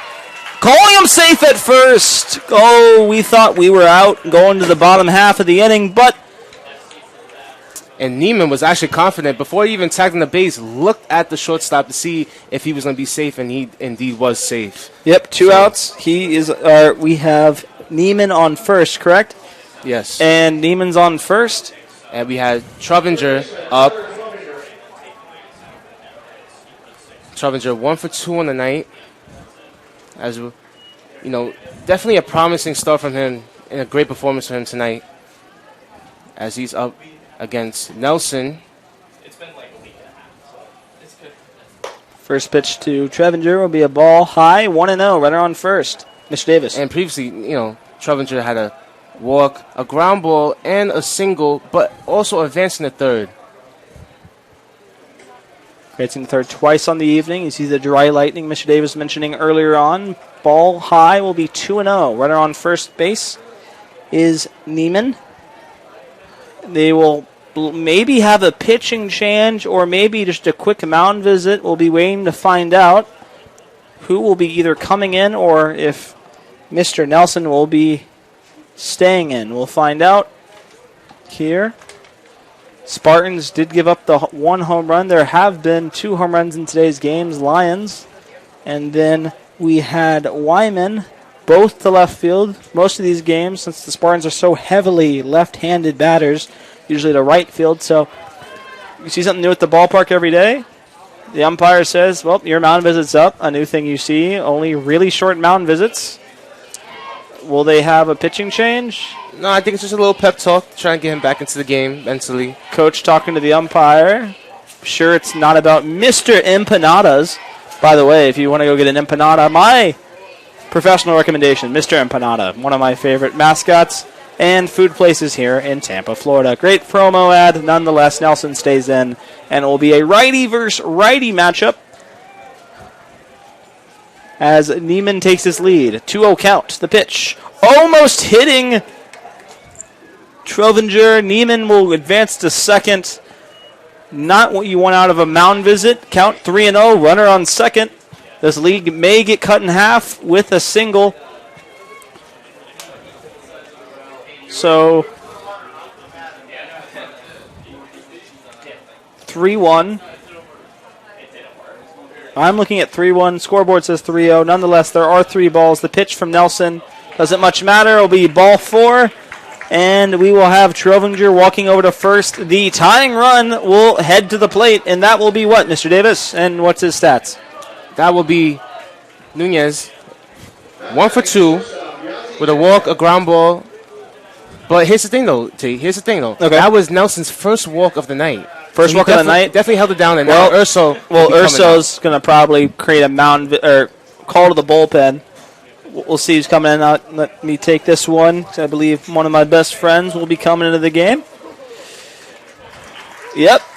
Great night for Nelson. I'll let you read his final stat sheet. But first, the Mr. Empanada call to the bullpen will be number 33, Dalton Ross, right-handed pitcher, 6'4", 210 junior by way of Statesboro, Georgia. Went to Bryan College briefly and Statesboro High School. So that concludes. Oh, excuse me. No, you're good. Let me just quickly give the stats for the incoming pitcher, which is Dalton Ross, and then we'll give the stat line for Nelson. Give me 1 second, ladies and gentlemen.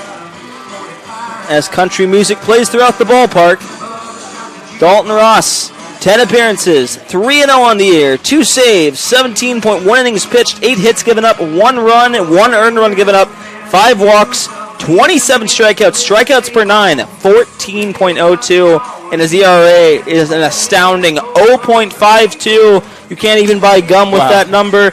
If you could give me the stat line for Mr. Nelson on the day as he exits. That concludes his night as he's pitched 4.2 innings pitched, 4 hits, 6 strikeouts, 1 run, and 1 walk, facing 19 hitters. So Nelson, good night from him. Good night for Nelson. I believe he's on tap for the win. I believe Ross is going to be on tap for the save if he can finish off this game.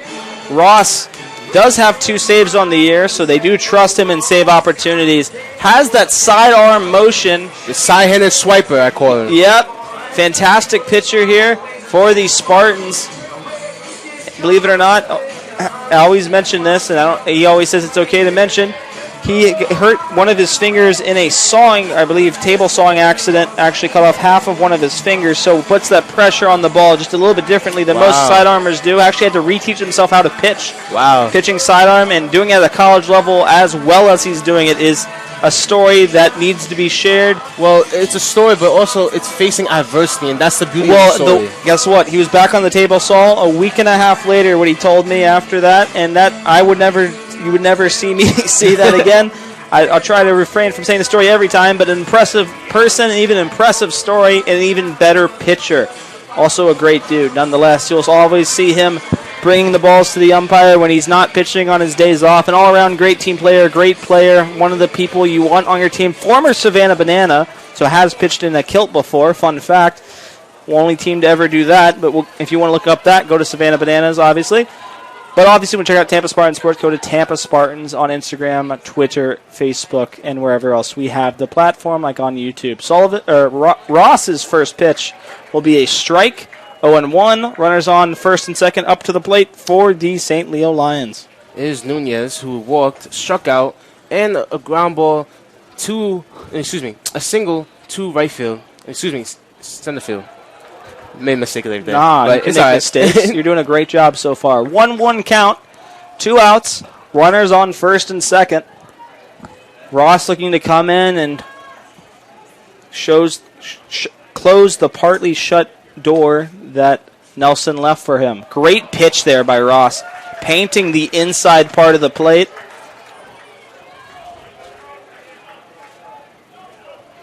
Will he close the door? Let's find out. Will 3-3 get another 3 on the board? Let's find out. 1-2 pitch, 2 outs, runners on first and second. Dalton Ross, the pitch. Looking for that outside corner, not finding it. 2-2 count. Nunez slugging percentage is .735 on the season. So if you're a Lions fan, this is the guy you went up to the plate with runners in scoring position. Ross coming set. 2-2 pitch. The pitch from Ross. Fouled off again. We have a little bit of a battle ensuing between Ross and Nunez. Nunez not going down without a fair battle in his last 2 at-bats, getting a single in his last one in the 7th. 2-2 count, runners on first and second. The pitch from Russ. Hit high, up in the air, a mile high. I lost it, can't find it, but the shortstop for the Spartans, Mr. J.D. Urso, found it, and that will take us to the bottom of the 8th. Ross comes in, slams the door, does his job, and the number 1 ranked Tampa Spartans lead by a score of 4-1 against the St. Leo Lions. And another beautiful night here in Tampa, Florida, by a score of 4-1 on TampaSpartans.tv.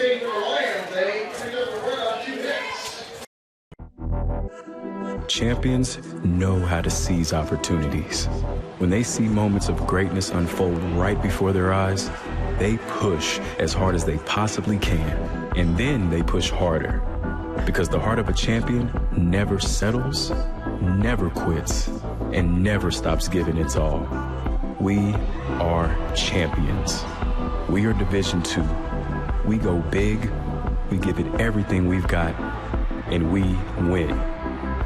On the field, on our campuses, in our communities, for our causes, in our careers. We rise to become champions in everything we do. We are Division II, and there are no limits here. We make our time count. We set our own path. We become champions on our terms. It's time to up your game, because we're here to play and learn. But most importantly, we're here to discover ourselves, our vision, our heart, our drive, to achieve every goal we aim for, because we want to be champions at the highest level, life. At Division II, the opportunities are here. Are you ready?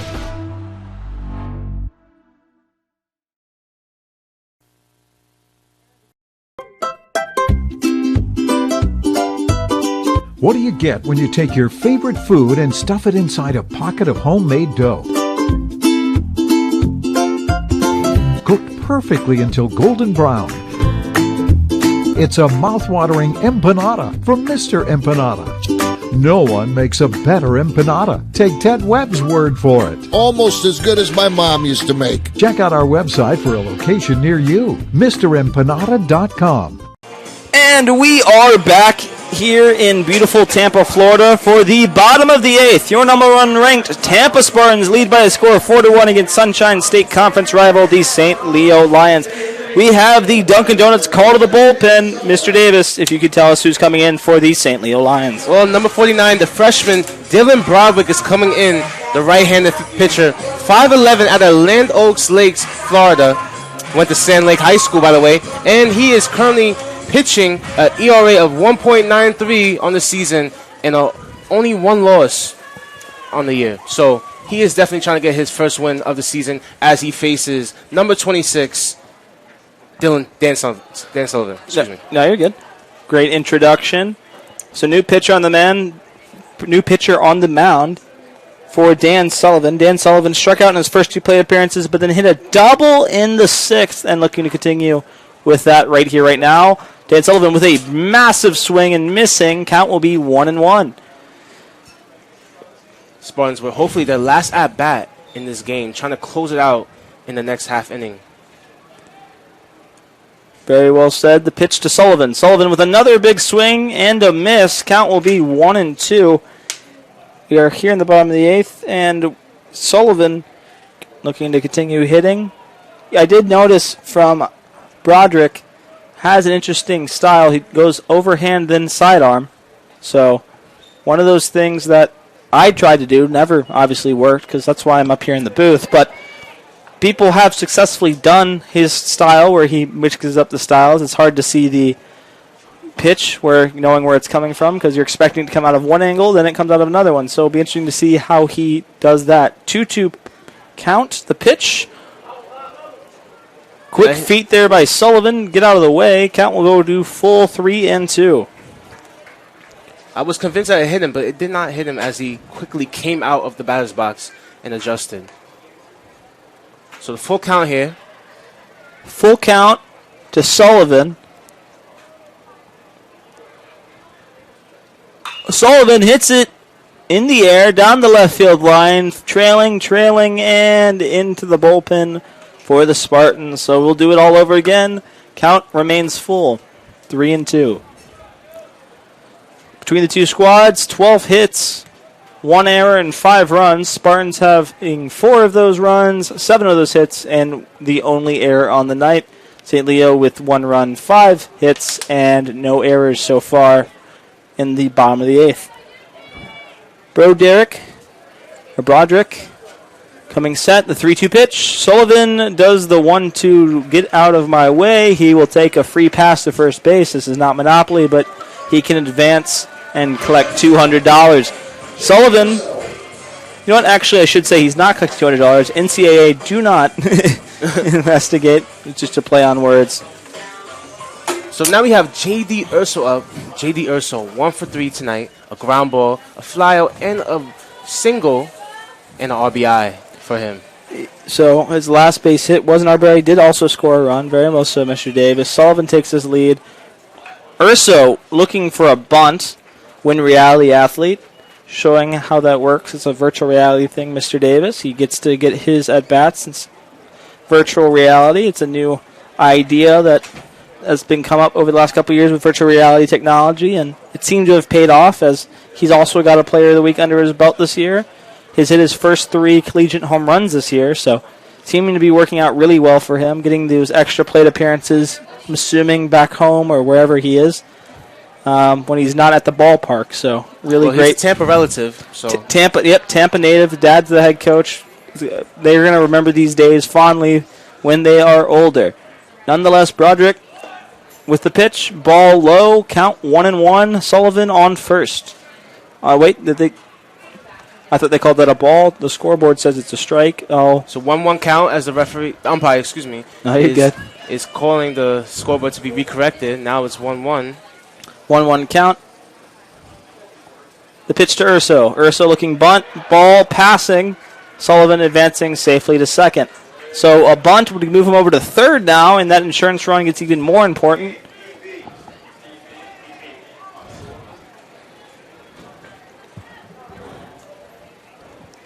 Now Sullivan in scoring position to give Urso his potential second RBI on the night. Let's see if that can happen. Broderick coming set. The 2-1 pitch. Ball in the dirt. Sullivan advances to third. So back-to-back wild pitches allows the big, muscular Dan Sullivan to come to third. And J.D. Urso will have an RBI opportunity, like Mr. Davis is saying. So a fly ball will do it. A single will do it. A ground ball to the right side potentially will do it. No outs, so why not? You have nothing to lose. Nothing to lose, only insurance runs to gain. So players coming in to give their freshmen a talk. Very veteran move by the St. Leo infield to give him some words of encouragement. Umpire walking out, telling them the amount of mound visits they have. I believe both squads get 3, if I remember correctly. I need to check the rule book on that, but I believe that's what the umpire was throwing up here. 3-1 count. Runner on third. Urso to the plate. Number 49, Broderick coming set. The 3-1 pitch. Walking Urso. Urso will advance safely for the second time here today. And the last man you want to see come to the plate is number 0, Jamarcus Lyons, one of the hottest hitters, at least in today's game, for the home run and the triple. And there will be another pitching change. So, hey, we'll call it the Barnes & Noble call to the bullpen. I think we're waiting to see. They are. Yes, it will be the Barnes & Noble call to the bullpen. Number 16 coming in the game for the St. Leo Lions. Mr. Davis, if you could tell us who it is. Well, I believe it's number 36. Oh, it's 36. It's Dylan McDonald, the 5'9" outfielder. Usually he's an outfielder, but he is right-handed out of Tampa, Florida. And he went to Wharton College. That's a nice, interesting fact. He went to Wharton College. Fun fact. Very smart, intelligent guy as he comes to the mound. We like fun facts. Number 26. It's 26. I heard 16. You thought 36. In the end of the day, it's 26. We're all good. So that would be Devin Blair. Excuse me, folks. I have a really good eyesight. I thought it was going to be 36, but it is 26. Devin Blair out of Boynton Beach, Florida. 190, where he's at 190, and he's a senior. And as you can see from his height, he is 6'9". So the Lions definitely have a lot of pitchers with a lot of tall height. Yep, if this was a basketball game, they'd be a threat. This is baseball, folks. Nonetheless, still an intimidating figure on the mound. Don't worry, Mr. Davis. We all make those definitely mistakes on the mound visits. Those numbers are hard to see from up here. I thought it was 16. Again, we thought it was 36. At the end of the day, it's 26. Will be a righty versus righty matchup. If you could tell us what Lions has done today, an impressive day for Lions. Lions, again, like you said, you mentioned this multiple times, but 2 for 3, a triple, a 2-run shot to left center that gives him an RBI and a run score, 2 runs RBI, excuse me. And just Lions, going back to what you were saying, just a great overall season from him. As you can tell from the statistics, that Lions is definitely just having a hot streak here. Lions having a fantastic day, adding to his year. His hitting on the year, 212, but that's definitely been increased. His second home run of the year, and I believe his first triple on the year. So only one away from the team lead. So second on the team for triples now, and now coming in with another RBI opportunity. There are no outs. Runners on first and third, so more than likely he probably will get it if he just makes contact with the ball, but we'll find out. Baseball is a magical thing. First pitch from Blair, about to be underway. The pitch, I thought might have been a ball, but called a strike. That's why, again, I'm a broadcaster, not an umpire. Count is 0-1. Righty versus righty. Runners on first and third here in the bottom of the 8th. Number 1 ranked Tampa Spartans lead here at home by a score of 4-1. Blair stepping off. Umpire called time.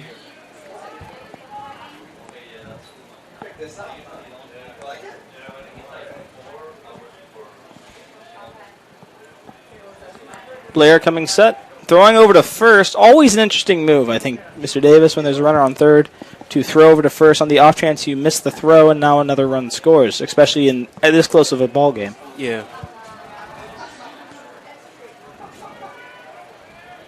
Blair coming set. Urso takes his lead. That one will be a ball. Looked similar to the strike, but nonetheless, 1-1 count. Righty is warming up in the Lions bullpen, and Spartans have some pitchers stretching, but not currently warming up. I'm assuming Ross will come back out for the top of the 9th, considering only threw 2-1 batter. 1-1 count. Pitch to Lions. Lions fouls it off, and a dangerous ricochet, almost hitting a fan, luckily missing. Count will be 1-2. It's a close one, Mr. Davis. Close one. Definitely a close one. We always advise people to be aware of their surroundings as we have the nets up, but definitely a close one. Blair throwing over. Urso sliding back safely.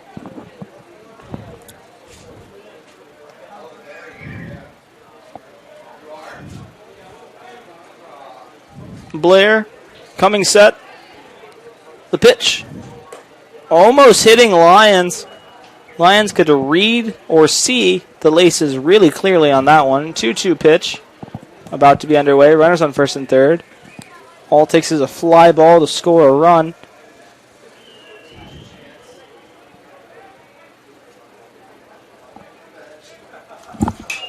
Hit up in the air a mile high.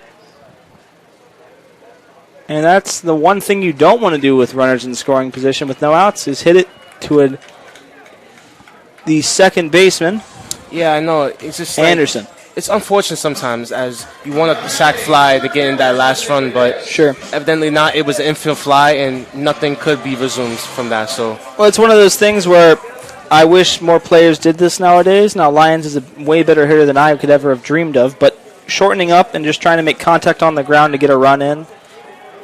Huge opportunity here for the Spartans. Cadenas with a suicide squeeze, doing a good job, and will he make it safely to first? And he does! That will be an RBI bunt I don't know if they'll give him the hit, but the score will now read 5-1. Spartans lead. Sullivan scores on a Cadenas bunt. I believe that should be a hit, if not E1. I cannot stress enough to the young Spartans out there. I know bunting is not glorified in this generation, but is such a key aspect to winning baseball games. If you want to make a team, if you want to make a difference, it's an asset you can take and use on any team. Cadenas just showed you why. Spartans now lead 5-1, another insurance run. Sullivan scores. Runners now on first and second with Nicholas Winkelmeyer up to the plate.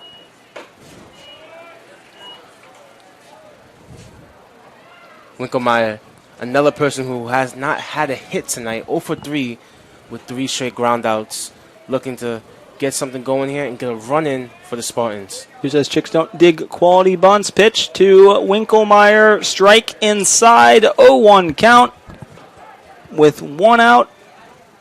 Runners on first and second. 0-2 now. So that'll be an E1 as Cadenas does not get his first 0-2. hit. Apologies, scoreboard and thing said 0-1, but it is 0-2 to Winkelmeyer. Winkelmeyer looking to just hit a single, hopefully scoring Urso there at second. So the Lions will get their first error of the night.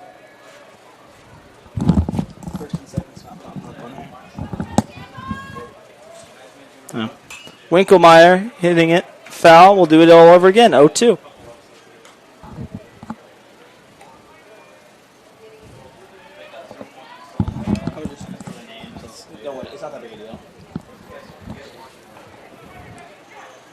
Runners on first and second. Urso on second. Speedy Cadenas. Well, Urso's speeding his own right. 2 speedy runners on the base pass. A single will potentially score 1 if hit strong enough. Sorry, worded that wrongly again. A base hit will definitely score 1. Potentially, if it's down the line, 2. 1-2 count. Winkelmeyer is hitless on the day. Looking for his first hit. Potentially first RBI of the day. The pitch from Blair is a ball in the dirt. Count is 2-2.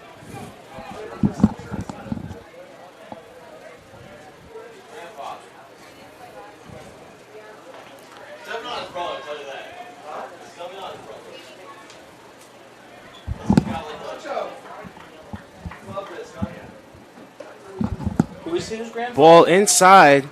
Count is now full as Winkelmeyer is trying to fight and try to get a hit here, right here. So 3-2 count, 1 out, 1 man in scoring position. 2 runners on. Winkelmeyer to the plate. Blair the pitch. Winkelmeyer the hit. Into the gap. Beautiful base hit by Winkelmeyer, and I might be in fact right. It looks like they will score 2, and this game has been broken wide open, ladies and gentlemen. Make that money rain, Mr. Winkelmeyer. It's a 2 RBI double by number 5, Nicholas Winkelmeyer. Spartans lead 7-1 here at home. Mr. Davis. Well, just a great two-run double, and I think that will seal the deal, Tate, as they score late, and it's the top of the 9th here. The bottom of the 8th here, and I think that will seal the deal. I think that might seal the deal as well, but just to let everyone know, if there is a historic comeback, to blame Brandon Davis. but if not, good call by Mr. Davis. I think it's a safe call. I think we can get in the background. I don't know if you can see that ball in the sky. Beautiful background of the moon and lightning and nighttime here in Tampa as the Spartans now extend the lead to 7-1. Rulai, who's been red hot on the day. Great curveball there by Blair. If you could give him the stats on the day for Mr. Josh Rulai. So Rulai on the night, a single, a double, but also a strikeout. Let's not forget that strikeout. But like I said, 2 for 3 in the night. Looking to score this RBI as a pitch. Ball outside. Good check swing from Rulai.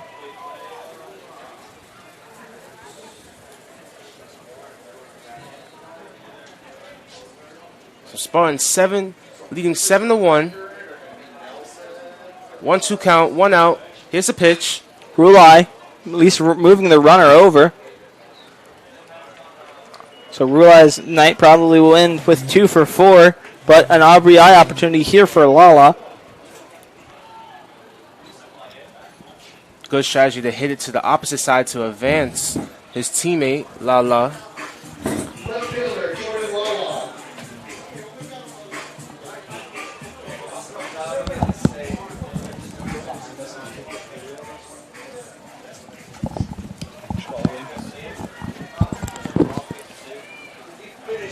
Oh count. The pitch to Lala will be a strike. Beautiful night here in Tampa, Florida. Moon is out. Dry lightning is happening. Runner on third. Spartans are leading 7-1 here in the bottom of the 8th. Lala up to the plate. Winkelmeyer with a two RBI double. I can't talk either. I know you're distracted by that full moon. Dude, it's a pretty view that we have here. One of the best views in baseball already, but we have a full moon here tonight in Tampa, Florida.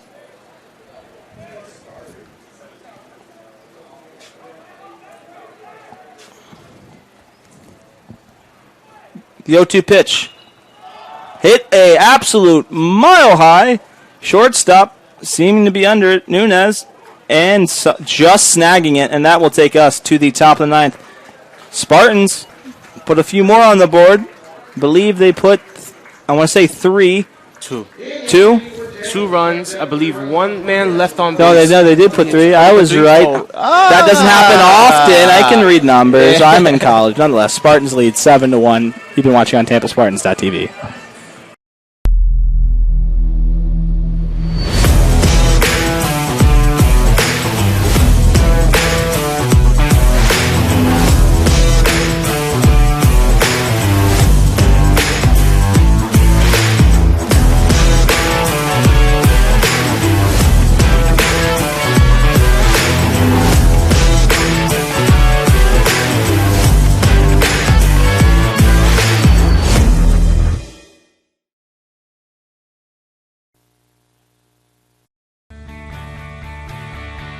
This is the University of Tampa.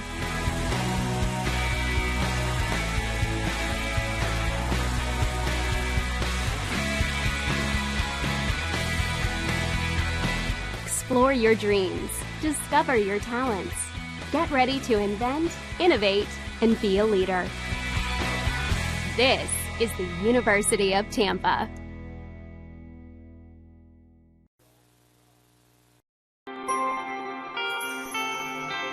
It's not about any one thing. It's about how everything comes together, how it all connects.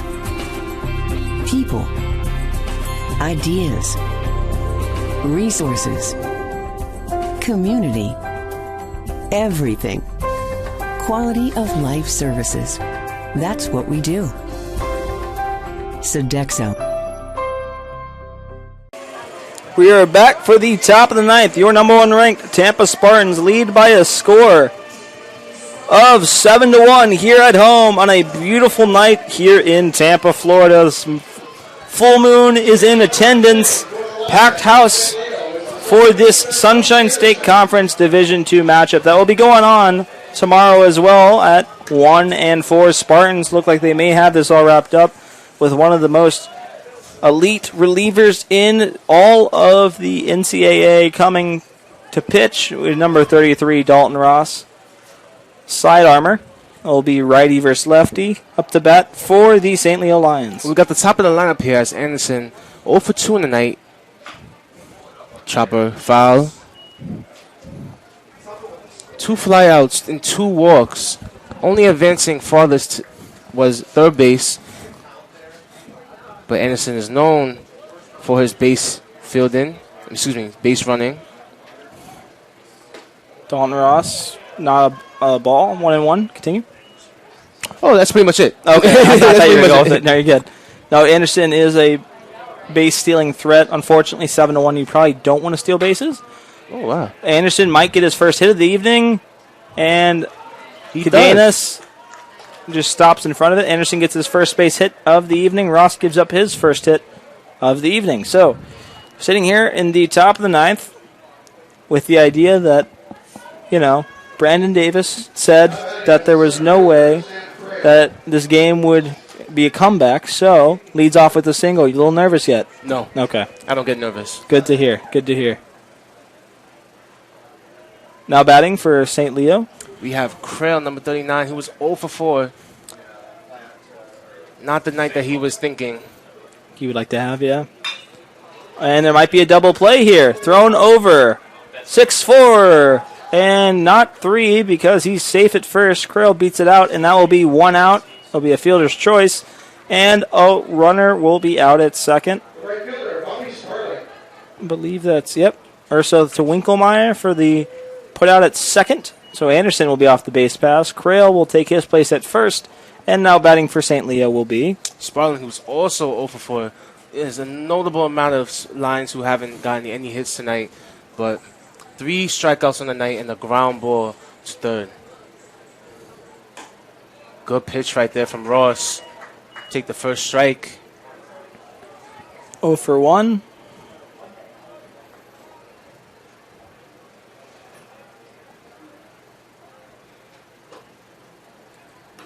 Good pitch there by Ross. Wow, cut and a miss.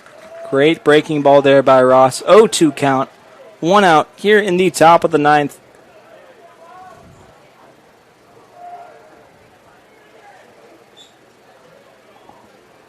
Count. The pitch from Ross. Swing and a miss. Ross is hyped. The whole Tampa Spartans crowd is hyped. And we are 1 out away from a ball game, folks. Next up to bat for St. Leo Lions. We have Roa, who's 0 for 3. Walked, 2 strikeouts, and a ground ball to shortstop.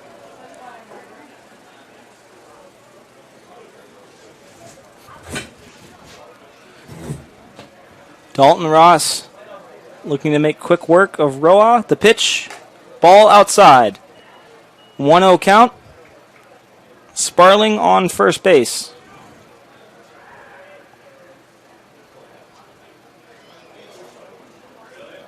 Ross comes set. The pitch.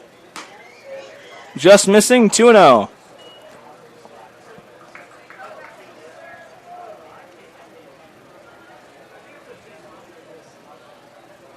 The 2-0 pitch. Line drive to right field. Cumbo getting it, slipping, falling, and there will a runner advance to third base. Runners will be on. Pause it, restart it. I stopped it. I'll take another one. Okay. Well, Cumbo slipped on there around right field. And we know that Tampa, at night, the water does condensate and the field does get slippery. I know this first and foremost because I played the heat, softball. The raining, yeah. Yeah, and at right field, it does get slippery. So, not surprised that Cumbo fell right there. Not surprised. Happens to the best of them.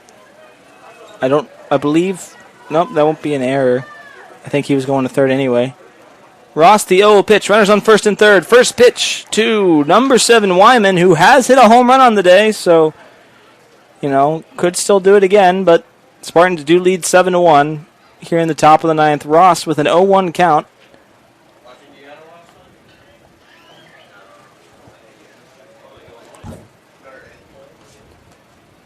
Count. The pitch. Ross. Ball hit a mile high over to Cass Street, almost hitting a car. Turned on that one. If that was cricket, that's 6 points and just the amount of points they would need. But this is baseball, folks, and they are down 1-7. So,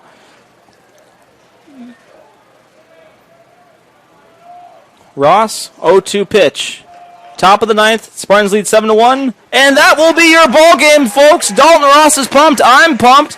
I could speak for Brandon Davis, I guess. Pumped. He's pumped as well. Tampa Spartans get win number 2-1 and the 7th win in the conference, in the Sunshine State Conference. Dalton Ross closes the door. Spartans win 7-1 for the Jamarcus Lions home run and triple. J.D. Urso single and Nicholas Winkelmeyer double for 2 RBIs. My name's, of course, been Tate Tater Talk Gephardt alongside Brandon Davis. It was a pleasure, by the way. Awesome time. We'll see you tomorrow. First ever game calling. Fantastic job by you, Mr. Brandon Davis. You'll hear a lot more from him. He'll be calling some play-by-play tomorrow.